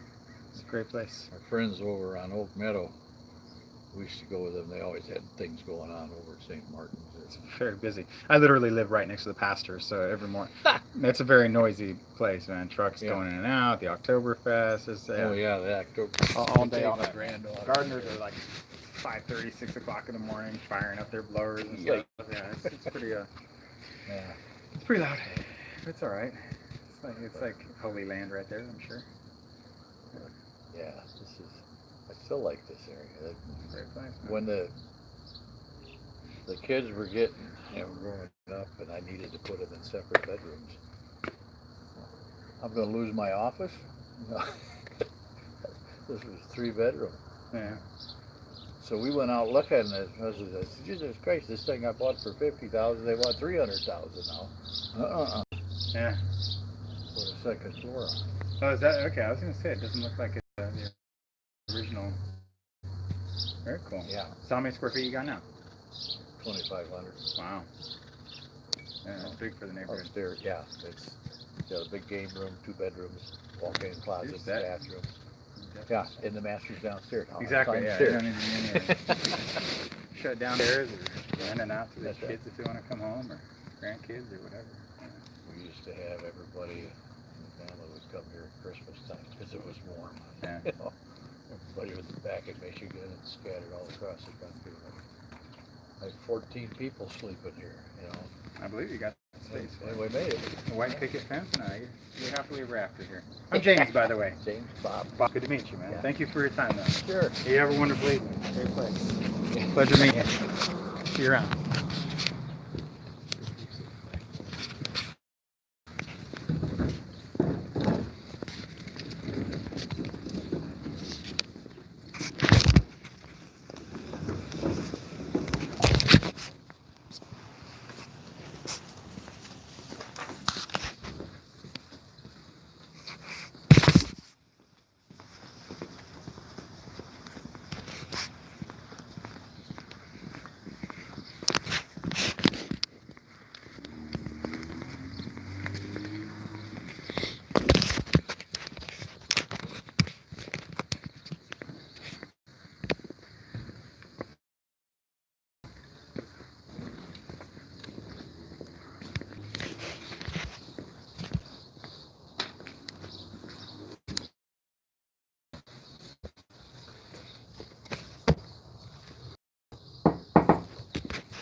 Hey, how you guys doing? Forgive me, I don't know what's going on with my phone. Hi, hello? Hey, I'm James with Century 21. Yeah. I'm just wondering if you might be interested in selling your house. No. All right, well, thank you for your time, though. You have a yeah. great evening.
Hi, I'm James with Century 21. How you doing? Good, how you doing? Good.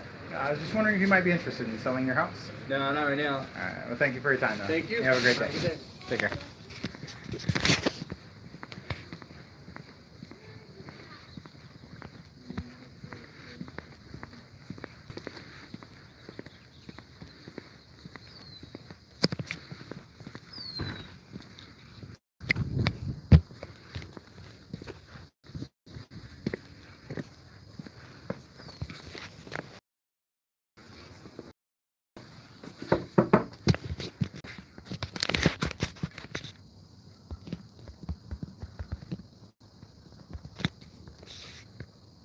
I'm often asked, how do you choose a farm when it comes to marketing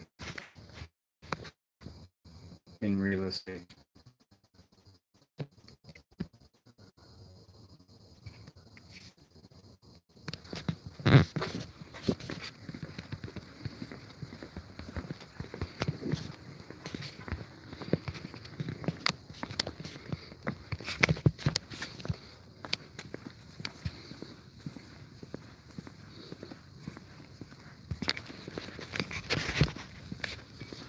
What time is it?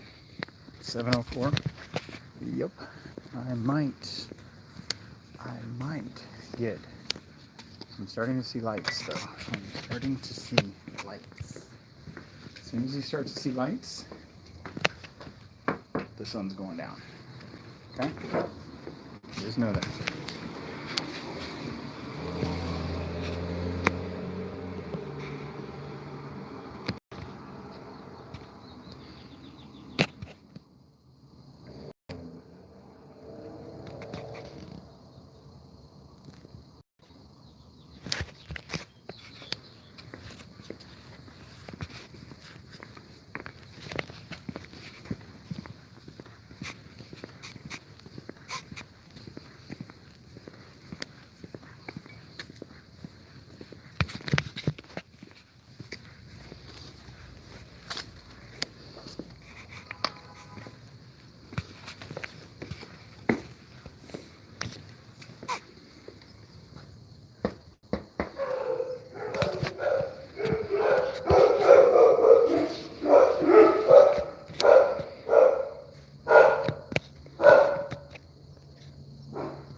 No, I'm not seller. I'm James with Century 21. Just wondering if you guys are interested in selling the house.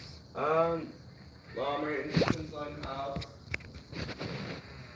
Mom, are you interested in selling the house? No. All right, thanks. Have a good day.